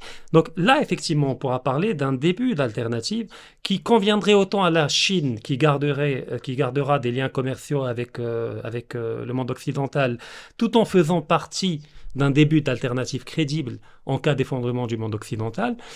Parce que n'avoir que les BRICS comme instrument de réhabilitation de ces États dans l'ordre mondial ou de renforcement de la souveraineté, ça me paraît très fragile vu la divergence qui est en train de naître actuellement et que j'ai évoquée entre l'agenda chinois et le nouvel agenda russe qui n'est plus celui d'avant 2014. Quant aux élites russes, qu'elles espèrent ou pas une réconciliation avec le monde occidental, je pense que la marche de l'histoire n'a que faire de ce qu'ils souhaitent et ce qu'ils ne souhaitent pas. Car je rappelle que même Poutine ne souhaitait pas se retrouver là où il se retrouve actuellement. Et que des fois, l'histoire lui impose d'être ce qu'il doit devenir. Alors que Poutine, à la base, c'est un réaliste patriote, oui, comme la plupart des Russes. Même le pire des Russes, on gratte un peu, on trouve un peu de patriotisme. Je veux dire, même Yeltsin, avant de crever, a fait un dernier acte de patriotisme en plaçant Poutine après plusieurs années de haute trahison. Mais ce que je veux dire, c'est que c'est un réaliste. Mais la destinée de la Russie lui a imposé une destinée individuelle dont peut-être il ne voulait pas forcément. Et donc aujourd'hui, peut-être que ça continuera à aller de l'avant de cette manière-là. Alors, là, il y a vraiment de quoi dire. J'aimerais aborder deux Après, aspects. si tu permets, c'est pas une divergence d'opinion entre Ouais, deux, c'est une différence de pondération entre ouais, différents ouais. scénarios autour desquels on est d'accord. Mais de toute façon, là, en fait, on est entré depuis un moment, toi et moi, dans de la prospective. Donc, tout ce qu'on fait, c'est tirer, en fait, sur les tendances. Et on peut se tromper, hein. Bien, Toi bien comme entendu. moi, on peut se tromper. Donc là, on fait des scénarios en partant de la réalité. J'aimerais préciser mon propos tout à l'heure, parce qu'en fait, je parlais de l'Occident. J'ai commis une erreur, parce que l'Occident n'existe pas. Ce qui existe, en fait, quand on dit Occident, c'est le monde anglo-américain, judéo-protestant, qui a absorbé le reste, à savoir l'Europe. Mhm. Donc, quand on parle de réconciliation avec l'Occident, en fait, moi, dans mon esprit, je ne pense pas aux anglo-américains. Il n'y a pas de réconciliation possible. Je pense même qu'il n'y a pas de réconciliation possible entre les judéo-calvinistes et le reste de l'humanité. C'est pas possible, puisque leur vision du monde, c'est l'hégémonisme, c'est la réduction en esclavage, c'est la destruction, c'est les maîtres, c'est la vision du maître et de l'esclave, en fait. Et les esclaves, c'est nous. Mais ce que je constate, notamment en vivant en France, c'est effectivement un monde en crise accélérée. C'est-à-dire, les États-Unis sont en crise. Le monde européen, l'Europe est en crise. La France est en crise. L'Allemagne est en crise. C'est une crise qui est politique, économique, sociale, civilisationnelle. Et c'est un monde qui est d'une certaine façon en train de mourir ou même de se suicider. C'est selon. Donc, c'est un système, le système anglo-américain avec l'Union européenne, l'OTAN, etc., euh, et tout ce système-là est en sursis, puisqu'il repose sur un monde qui est profondément en crise. Et la confrontation avec la Russie, disons que si on n'en arrive pas à une guerre nucléaire, c'est une bonne nouvelle pour l'Europe occidentale, puisque au bout du bout de cette confrontation, ce qu'on voit actuellement, d'ailleurs, c'était le sujet de mon dernier ouvrage, c'est que cette confrontation contre la Russie voulue par les Anglo-Américains met en danger même les systèmes politiques européens. D'ailleurs, Emmanuel Macron, aussi stupide soit-il, quand il est allé à Washington, il leur a dit, mais euh, ce que vous êtes en train de faire, et il parlait notamment des subventions, 370 milliards de dollars accordés aux entreprises américaines comme aux entreprises européennes qui acceptent de s'installer aux États-Unis. Il dit, ce que vous êtes en train de faire, c'est que vous êtes en train de vous attaquer à ma classe moyenne. L'affaiblissement d'une classe moyenne, c'est la révolte et la révolution. Donc c'est un système qui est très fragile. Le système occidentaliste, en fait, anglo-américain, il est fragile, et il est fragile même dans son cœur. Aux États-Unis même, il est fragilisé. Avec, tu connais cette réalité aussi bien que moi, avec, au sommet de l'establishment américain, une guerre civile froide, utilisant la justice, donc opposant des milliardaires plutôt conservateurs ou archéofuturistes ou je ne sais quoi comme Elon Musk et le reste de l'establishment. Donc c'est un monde qui est globalement en crise, et cette guerre contre la Russie, surtout après la destruction des gazoducs, peut accélérer la crise et sa décomposition. Et autre élément, et parallèlement à cela, ce qu'il faut savoir, c'est que les BRICS ont intégré, je crois, 6 nouveaux pays. Ils étaient 5. Ils en ont intégré 6. Ils en ont accepté 6 sur 25. C'est-à-dire qu'il y a eu une candidature de 25 pays. Même le Mexique, je crois qu'il a postulé. Oui, et au-delà des 25, ça c'est les 25 qui ont postulé, mais 60 pays ont voulu intégrer les BRICS.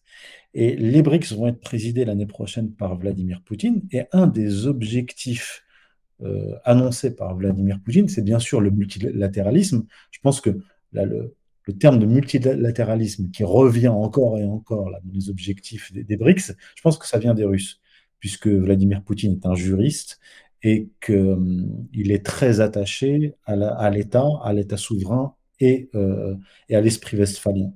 Donc je pense que c'est ça qu'il veut faire. Et pour imposer cet esprit westphalien, je pense que les Russes qui veulent, c'est l'intérêt en tout cas des Russes parmi les BRICS, c'est d'élargir au maximum.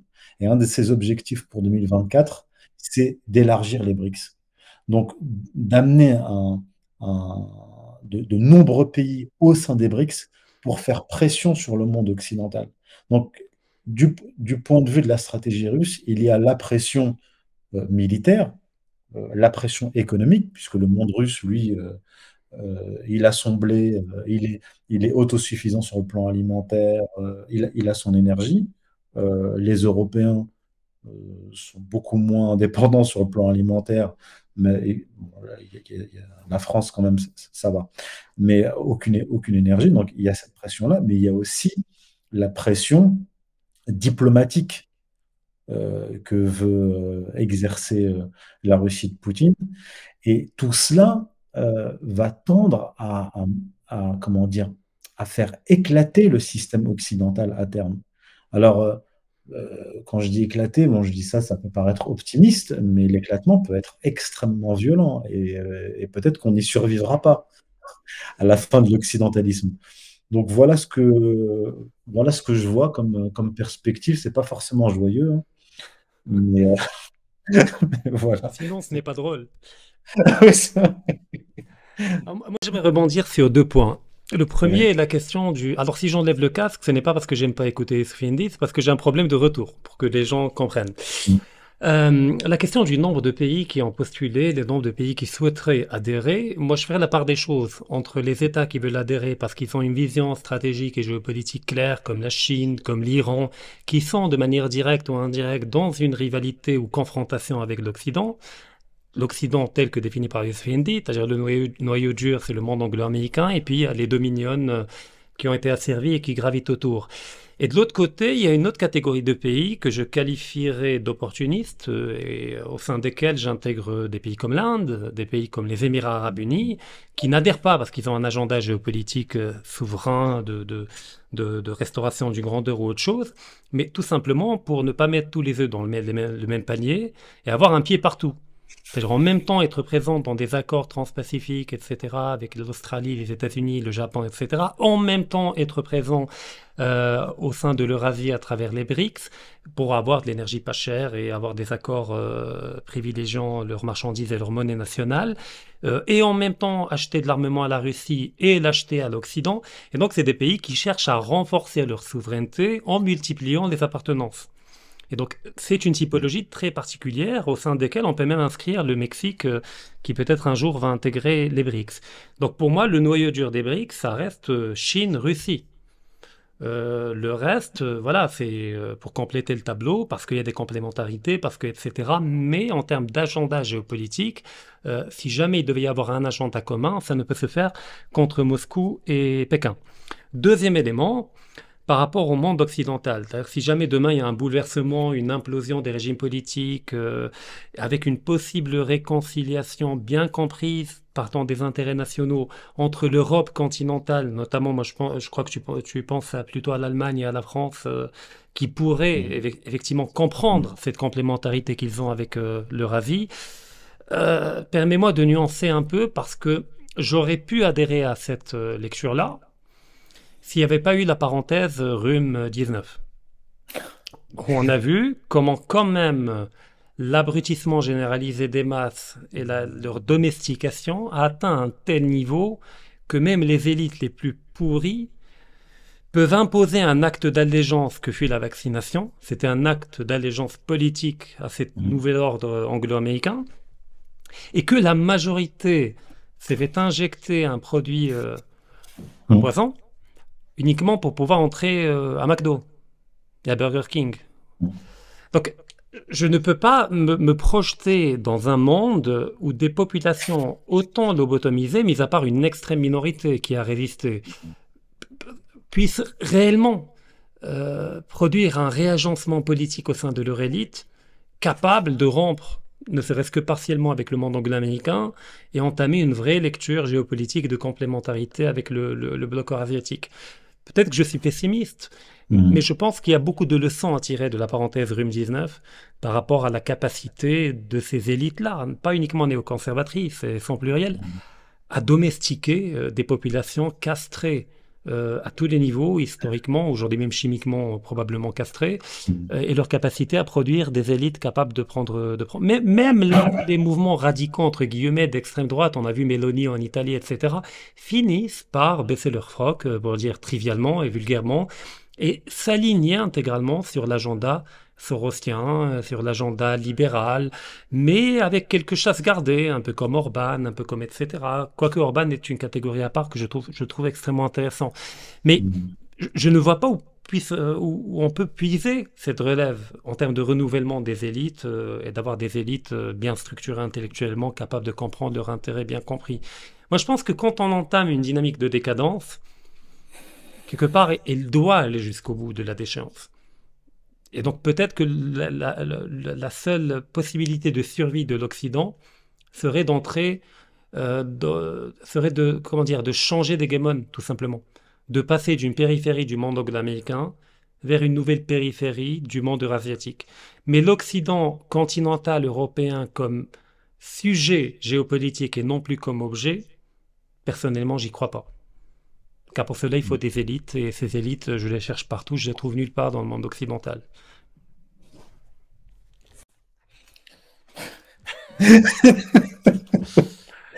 Ah, tu m'as démoralisé pour demain.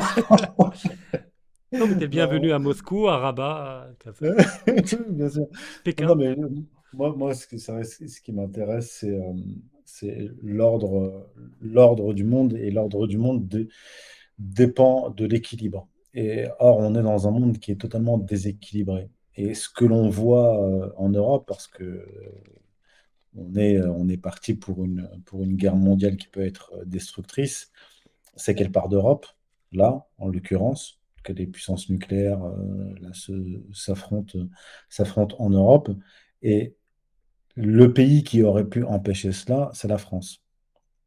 Pays qui a un vieil héritage, dont l'image a été sauvée par la France gaulienne qui était à Londres et qui n'était pas soumise à l'Allemagne nazie, la France qui a la bombe atomique.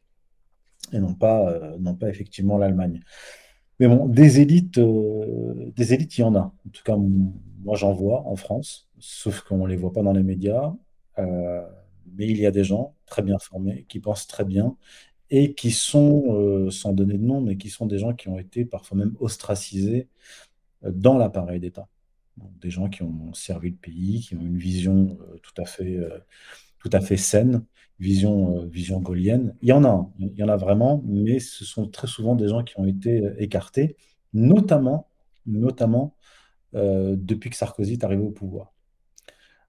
Donc il y a vraiment eu un coup d'État, et durant ce coup d'État, les gens qui pensaient bien ont été écartés. Ils sont devenus des gens relativement marginaux, mais ils sont là. Ça, c'est la première chose. La deuxième chose, par rapport au Covidisme, oui, alors là, j'ai pu constater que la masse de la population a été totalement abrutie. Mais, alors moi, dans mon dernier livre, j'essaie d'y voir un aspect positif, tu vois. Pourquoi? Je suis je suis un optimiste indécrottable. C'est que ce qui peut aller dans un sens peut aller dans l'autre. Ce qui a conduit les gens à obéir à l'État, à mettre un masque, à se faire injecter, c'est plusieurs choses. C'est déjà l'impossibilité pour le peuple de penser que l'État leur veut du mal. Ça, c'est quand même une donnée très importante. C'est que dans la tradition étatique, que ce soit n'importe où, hein, dans un pays musulman, dans un monde occidental, il y a dans le tréfonds anthropologique des peuples l'idée que l'État est associé en fait à un bienfaiteur, à l'Église, à Dieu en fait, au fond, et qu'il est là pour préserver la paix et défendre leurs intérêts. Et à aucun moment, enfin, si, il y en a beaucoup, en nombre, il y en a beaucoup qui ont désobéi, qui se sont rendus compte qu'il y avait un problème. Mais tous les gens qu'on croisait dans la rue avec leur muselière et leur triple injection, déjà, il y en a beaucoup qui sont revenus là-dessus à cause des effets secondaires et qui ont fini par comprendre. Enfin, ça a fini par être dit que c'était totalement inutile. Et Mais d'ailleurs, la plupart sont pro-Ukraine, les triples oui, oui, injections. oui. Il y a Et une comme tu sorte l'avais dit, je de crois, cohérence il y a globale. 3 seringues, 3 drapeaux ukrainiens. Voilà. Et, euh, et donc, ils n'imaginaient pas que l'État pourrait leur vouloir du mal. Ça, c'est la première chose. Donc, il y a une confiance aveugle dans l'État. Et ça peut se comprendre. Ça peut se comprendre, compte tenu du rôle historique de l'État. Parce que les gens n'ont pas compris une chose, et ça, je veux dire, c'est pas évident à comprendre si tu n'es pas dans l'analyse, c'est que l'État, en tout cas en Occident, a été privatisé par une oligarchie et en plus de ça, sociopathe. Donc ça fait quand même beaucoup De de qualité. choses incroyables, oui, incroyables à croire. Et en plus de ça, cette oligarchie sociopathe veut leur mort. Tu vois, les gens se disent, mais c'est totalement incohérent. Pourquoi ils voudraient réduire la population? Pourquoi ils voudraient nous tuer? Et l'autre élément, avant que j'oublie, c'est la dimension religieuse. C'est que le covidisme, à un moment donné, s'est imposé, notamment dans des pays vides religieusement, mais tous les gens ont eu un réflexe religieux. C'est-à-dire que c'était un discours religieux, c'était un discours irrationnel je veux dire, quand on voit quelqu'un mettre un masque dans sa voiture tout seul, c'est bien qu'il y a quelque chose d'irrationnel. Le confinement, c'était irrationnel, puisque le virus ne se balade pas dans la rue. Euh, et donc, ce qui a été fait dans un sens peut l'être dans l'autre. C'est-à-dire que si demain, il y a une reprise en main de l'État par un pouvoir dictatorial au sens romain, hein, c'est-à-dire retour de l'ordre, de la loi, euh, avec une verticalité et une réintroduction euh, de Dieu dans le discours politique et même dans la Constitution, comme ça a été fait en Russie. Bah, je peux te dire que la population suivra. S'il y a un discours étatique qui fait un 180 degrés dans l'autre sens, c'est-à-dire fin du LGBTisme, retour à la loi naturelle et même une réorientation géopolitique, si on montre aux différents peuples la voie, et qu'elle n'est pas cette fois nihiliste, LGBTiste, mais qu'elle se situe dans la tradition tradition humaine depuis l'aube de l'humanité sur la voie de Dieu, la loi naturelle et la préservation de l'espèce. Maqasid al-Sharia, ça existe chez les musulmans comme chez les chrétiens. Le peuple le suivra.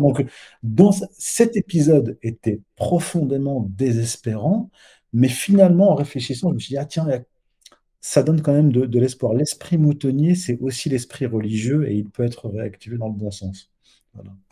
Non, je suis d'accord, même c'est un plan anthropologique, l'esprit moutonnier, c'est ce qui a permis à l'humanité de survivre aux différentes épreuves dans l'histoire. Mais disons qu'il y a un petit point de nuance peut-être que j'apporterai, c'est que probablement il y a beaucoup de gens qui ont obéi par une forme de naïveté très sympathique, qui puise ses origines effectivement dans toute la trajectoire étatique et civilisationnelle occidentale, mais il y a quand même une grande partie qui a accepté de se faire injecter juste pour revenir dans le circuit de la consommation et dans le consumérisme. Et par rapport à ces gens-là, qui sont très nombreux, notamment au niveau des jeunes, il n'y a pas beaucoup d'espoir par rapport à cela. Mais la question est peut-être ailleurs, c'est qu'effectivement, quand tu dis qu'il y a beaucoup de gens qui pourraient constituer une élite, bien entendu, pour l'instant, ces gens-là sont marginalisés. Il y a toi, il y a Alain Soral, il y a Pierre Hilard, malgré les divergences qu'il peut y avoir sur certains points entre vous et d'autres, moi je parle de la France en l'occurrence, qui sont marginalisés médiatiquement, jamais invités, qui sont même combattus par différents procédés, annulation d'événements, procès, etc. Mais quand on parle de dictature à la romaine avec un pouvoir révolutionnaire qui va rétablir un certain nombre de valeurs primordiales et fondamentales, cela réclame qu'il y ait un substrat anthropologique capable non seulement de comprendre ces valeurs que l'élite aura pour objectif de réhabiliter, mais d'y adhérer. Or, quand on voit la société occidentale contemporaine, qui est depuis un certain temps en train de quitter la modernité pour aller vers un schéma de postmodernité, tous ces éléments de spiritualité, de valeurs et de tradition primordiale sont vus comme étant des fétiches qui n'ont pas d'ancrage dans un imaginaire extrêmement profond. D'ailleurs, prenons par exemple un certain nombre de mouvements dits dissidents qui prônent le nietzschéisme, pour ne citer personne, ou qui prônent une forme de radicalité païenne, etc. Quand on confronte le logiciel qu'ils proposent, qu'ils mettent sur le marché, parce que c'est un marché des idées, entre leur vécu et ce qu'ils incarnent, même physiquement et morphologiquement, on voit bien qu'on est en plein dans la postmodernité. On n'est pas dans un substrat capable de fonder une nouvelle étaticité, un nouveau rapport à l'État, à la tradition, etc. Peut-être que je me trompe. Là, c'est peut-être mon pessimisme qui prend le dessus. Je l'espère, mais dans tous les cas, une restauration d'une verticalité au sein du monde occidental prendra des décennies, avec la nécessité malheureusement d'opérer des purges, comme dans tout schéma révolutionnaire, avec éventuellement des cas de guerre civile, etc. Donc ce n'est pas demain que l'Occident pourra revenir dans la scène du droit international et des relations internationales. Donc de toute manière, le monde eurasiatique devra composer sans l'Occident durant la parenthèse de restauration du monde occidental. Et donc de toutes les manières, la Chine devra apprendre à vivre sans le monde occidental. D'où le fait que je dis que la Chine va être confrontée à un choix existentiel. Soit elle s'accroche à un monde occidental qu'elle pourra même tenter de sauver par des injections de liquidités, par des prêts, etc. Ou bien elle devra accélérer ce qui est inévitable et entamer graduellement un schéma de rupture avec le monde occidental en liquidant tous les avoirs en dollars, les banques du trésor, etc. et de migrer vers un schéma d'alternative civilisationnelle globale. Parce qu'après, il n'y a pas que le RUM-19, il y a également la monnaie numérique, il y a également d'autres instruments de contrôle avec l'intelligence artificielle, avec les QR codes, enfin, c'est toute une panoplie d'instruments que possède cette élite sociopathe dont tu as parlé. Peut-être même un rhume 20 ou un rhume 21. Il y a encore une myriade de possibilités de maintenir les gens dans un schéma de domestication globale et d'empêchement d'une élite que vous représentez, notamment avec ER, mais également en dehors de ER, qui serait capable de prendre la relève et qui sera toujours maintenue dans un schéma de marginalisation. J'espère me tromper, honnêtement. Mais pour l'instant, si je devais raisonner en tant que réaliste, et si j'étais chinois, ce que je ne suis pas, je commencerais à entrevoir la possibilité d'évoluer dans un monde sans le corps, au moins pour les 30-40 prochaines années. Oui, du point de vue chinois, oui. Mais pour revenir à ce qu'on disait, c'est-à-dire ce dont tu parlais par rapport au monde occidental, l'Europe et la France, Pour ce qui est de la France, il y a eu deux mouvements très importants qui ont révélé que le peuple réel, hein, parce que comme disait Maurras, il y a le peuple légal et le peuple réel, que le peuple réel ne voulait pas mourir.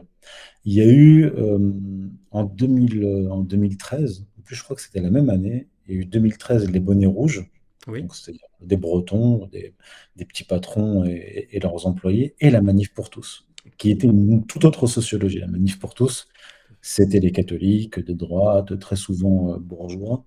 Et alors, moi, je ne les juge pas individuellement, parce que le bourgeois de droite est très souvent. Bref. Mais sur le plan de la masse, il y a eu une réaction. C'est-à-dire qu'il y a eu une réaction extrêmement saine de toute une partie de la population. Et là, c'était des millions de personnes qui étaient dans la rue contre cette aberration anthropologique. Et puis, il y a eu 2018 les Gilets jaunes. Les Gilets jaunes, c'est une autre sociologie encore. C'est le monde de la France périphérique, tel que l'appelle Guy Duy. Mais en fait, la France périphérique, c'est pas la périphérie minoritaire. C'était les Français qui étaient invisibilisés, c'est vrai, parce que c'est pas, je te dis pas ça parce que toi, tu es au Maroc, mais ils sont invisibilisés même en France. C'est-à-dire que un citadin qui vit dans une grande ville ou dans la banlieue, c'est des gens, c'est des Français qu'ils ne voient même plus. C'est-à-dire qu'ils sont invisibilisés parce qu'ils ne sont pas dans la même zone géographique, ils sont invisibilisés parce qu'on ne les voit pas dans les médias, et ils sont invisibilisés parce que ce qu'ils représentent sur le plan culturel a disparu. Donc, du point de vue d'un Français qui vit dans une grande ville, ou du point de vue d'un Marocain, ou du point de vue d'un Russe ou d'un Chinois, cette France-là, elle a disparu. Alors que la France périphérique, ça représente 60% de la population. Tu vois? Donc, ce que je veux dire, c'est qu'en sociologie, les mouvements les plus puissants sont toujours les mouvements invisibles. Et on l'a vu en 2013, on l'a vu en 2018, et on l'a vu avec le pass sanitaire. Le pass sanitaire, par exemple, les manifestations contre le pass sanitaire, c'était des millions de personnes aussi. Donc, bon, les Gilets jaunes, c'était effectivement massif, c'était plusieurs centaines de milliers de personnes, mais à chaque fois, quand même, on a affaire à des mouvements de masse. Les bonnets rouges, c'était régional, mais après, ça s'est diffusé en France. La manif pour tous, c'était des millions de personnes. Mais en même temps, tu vois, c'est-à-dire qu'en même temps, il y a eu 2015 Charlie, c'était aussi des millions de Tout personnes, à fait. tu vois. Donc, en fait, tu as des millions d'abrutis et tu as des millions de gens qui ont encore l'instinct de survie. Et je pense que c'est ça.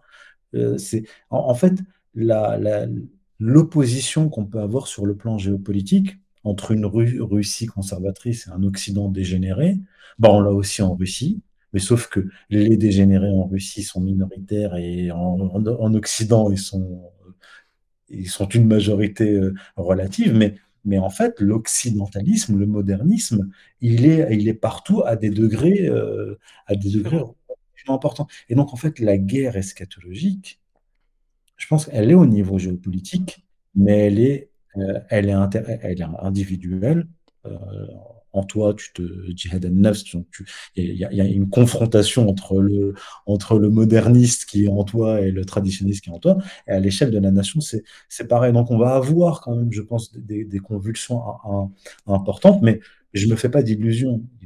C'est-à-dire que pour redevenir ou redevenir une puissance qui compte à l'échelle mondiale, il y a des données objectives euh, qu'on ne peut pas occulter. Euh, la part de l'industrie, par exemple en France, la part de l'industrie, elle est descendue à 9%. Il y a encore quelques décennies, c'était 30 ou 35%. Donc il y a un mouvement de déclin qui est irrémédiable. Voilà, c'est la marche du monde. Il y a une marche ascensionnelle de certaines nations qui s'est opérée et c'est inéluctable. Moi, je suis content pour les 300 millions de Chinois qui ont accédé à la classe moyenne, je suis content pour eux. Je suis content pour la Russie, je suis content de voir qu'elle s'est redressée. Je suis content de voir un certain nombre de nations se redresser, bien sûr. Mais effectivement, l'Occident ne se redresse. En fait, il faut que les Occidentaux comprennent que l'hégémonie ou la domination, qu'elle soit économique, matérielle ou même culturelle, c'est terminé. C'est terminé. Il faut accepter de devenir un espace euh, comme un autre, même beaucoup moins important que d'autres espaces, et occuper sa juste place. Voilà. Non, alors, au niveau de la question des masses, je suis tout à fait d'accord, et c'est valable dans tous les pays. Je veux dire, même en Russie, là aujourd'hui, la masse et les patriotiques, et le soutien Poutine, et le soutien d'opérations militaires en Ukraine, etc. Demain, il y a un libéral qui vient à la tête de la Russie, qui contrôle les médias, qui contrôle tous les relais de propagande, etc. Bah, la masse sera pro-libéral, pro, etc. Parce qu'au fait, l'histoire et même la politique, comme disait Pareto, l'histoire est un cimetière d'aristocrates, dans le sens où tout se joue entre les élites. La masse, c'est un truc sur lequel on s'appuie pour atteindre les leviers du pouvoir, et que c'est toujours un schéma de rotation et de confrontation entre une élite qui est au pouvoir, une contre-élite qui n'est pas au pouvoir mais qui veut l'avoir, et une anti-élite, c'est-à-dire les intellectuels, les peintres, les philosophes, qui critiquent toutes les élites au pouvoir, peu importe leur couleur ou leur forme. Et que les deux combattent autour de l'anti-élite. C'est un peu la perspective gramscienne de la contre-hégémonie. Parce que quand je parle de la France périphérique qui pèse 60% démographiquement effectivement, mais en termes d'hégémonie culturelle ou de contre-hégémonie culturelle, elle ne pèse rien. C'est-à-dire qu'il y a quand même une victoire absolue de l'élite au niveau de l'hégémonie culturelle, au niveau du monde médiatique, au niveau du monde académique et scolaire, au niveau de tout ce qui forme un imaginaire et une conscience collective de la population. Parce que, comme j'ai dit tout à l'heure, la race ne fait pas l'histoire et ne fait pas la politique non plus, mais elle commence à le faire quand elle arrive à créer ou à engendrer une strate consciente, c'est-à-dire une élite constituée d'intellectuels organiques qui va être le porte-parole au niveau du champ de bataille culturel et intellectuel de cette masse-là. Quand on parle des Gilets jaunes, par exemple, on a eu, comment il s'appelait, Étienne Chouard, qui a été érigé très rapidement en figure de proue du mouvement et qui a tenté de lui donner une forme de contenu articulé politiquement, monétairement, etc. Mais on a vu très rapidement qu'il n'avait ni les épaules ni l'étoffe pour incarner réellement un représentant des Gilets jaunes. Quand on parle de la manif pour tous, pareil, le mouvement est par essence bourgeois et donc il n'a à aucun moment remis en cause toutes les causes profondes qui ont permis au wokisme, au mariage pour tous, etc., d'advenir. Ils sont restés dans une lecture sociétale de maintien formel d'un mode de vie qui correspond à l'idéal moral bourgeois. Donc, les seules personnes que je vois capables d'articuler une vision du monde cohérente et capables de mener ces masses vers une forme de restauration, c'est les gens que j'évoque depuis tout à l'heure, c'est-à-dire vous, ER, etc. Seulement, là où je rejoins intégralement Alain Soral, c'est que ce changement de paradigme dans le monde occidental ne viendra ni par les urnes, ni par la société civile, ni par un travail tout simplement intellectuel, mais par un schéma uniquement révolutionnaire. Et on revient au point de départ, c'est-à-dire une parenthèse révolutionnaire qui va mettre entre parenthèses le monde occidental pendant 30 ou 40 ans, le temps de faire le ménage et le temps de restaurer les sociétés et les systèmes politiques sur des bases plus cohérentes avec les constantes anthropologiques d'une morale bien comprise et d'une verticalité. Je t'en prie. Ouais. Euh, Là, je te vois flou, là. Alors, je crois qu'il y a un problème de connexion. Tu Tu m'as pas m'entends? entendu? Si, je t'ai très bien entendu, mais c'est flou. En fait, c'est l'image qui est floue.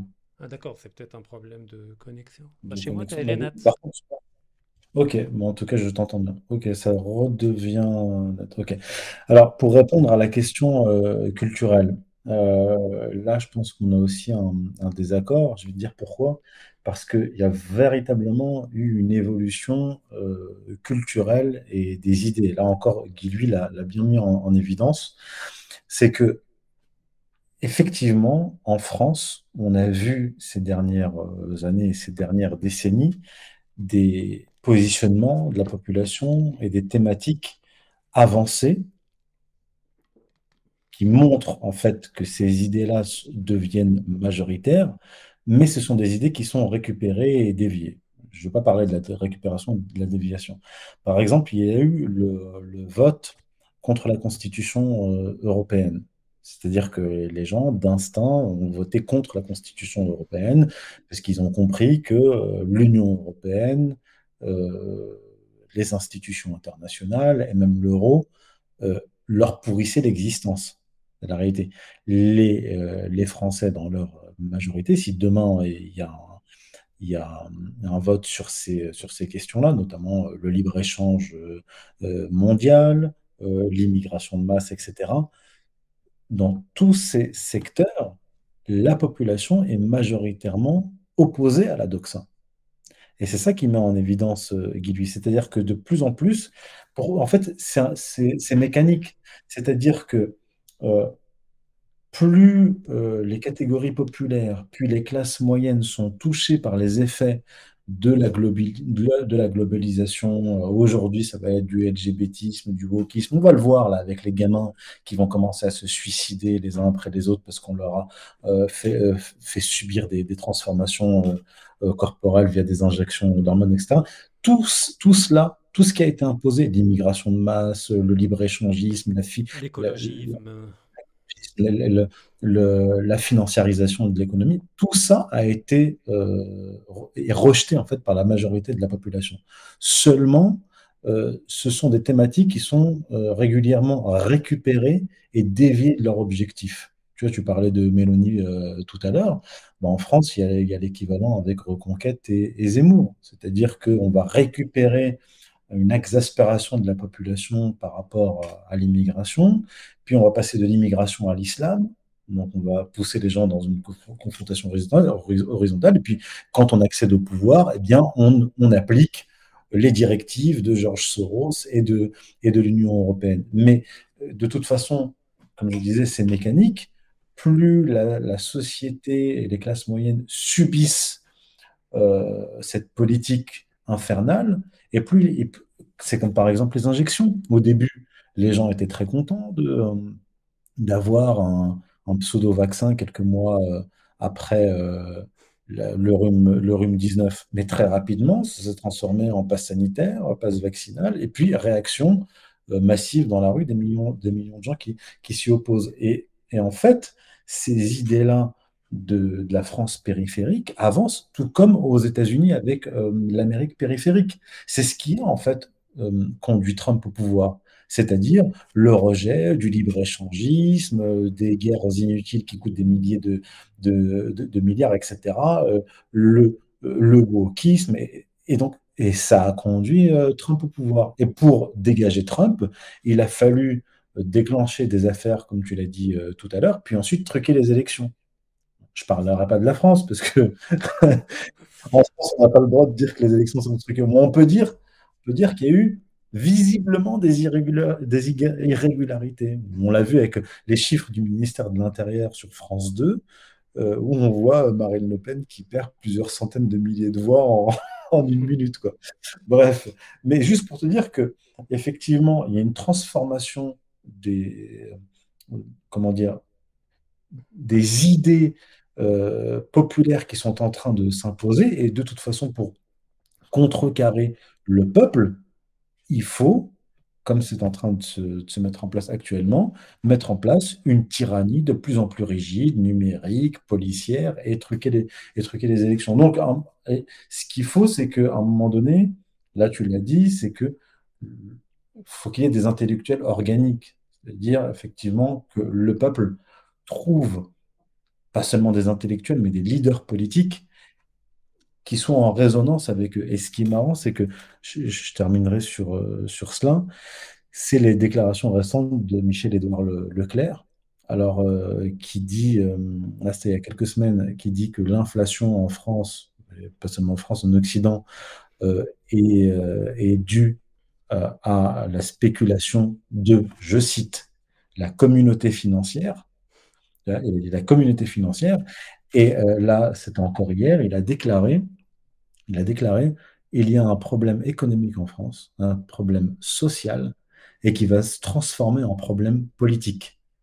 Il dit, ce que je crains, entre guillemets, je ne sais pas s'il le craint vraiment, il dit, ce que je crains, c'est une révolte de la population. Donc, on en arrive peu à peu à ce dont je parlais notamment dans mon livre, cette lutte des classes transversales naissantes, où en fait, on a des catégories sociales de plus en plus importantes qui se retrouvent dans le même camp parce qu'elles subissent la politique du même ennemi.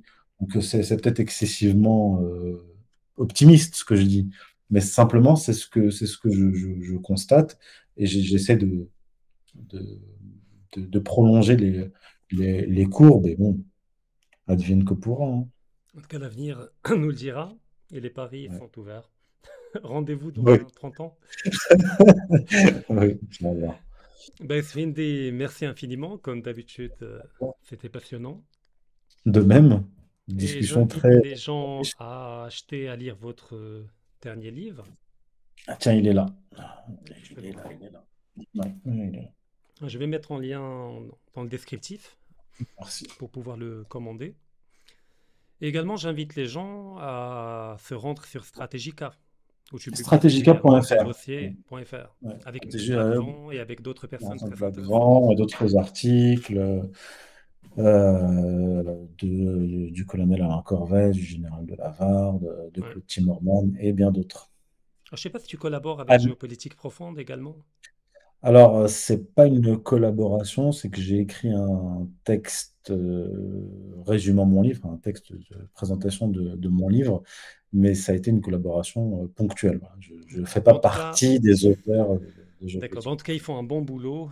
On les encourage également. Et on se donne rendez-vous prochainement pour, À un- très pour bientôt. refaire le monde à nouveau. Voilà. À À très bientôt. bientôt. Au revoir.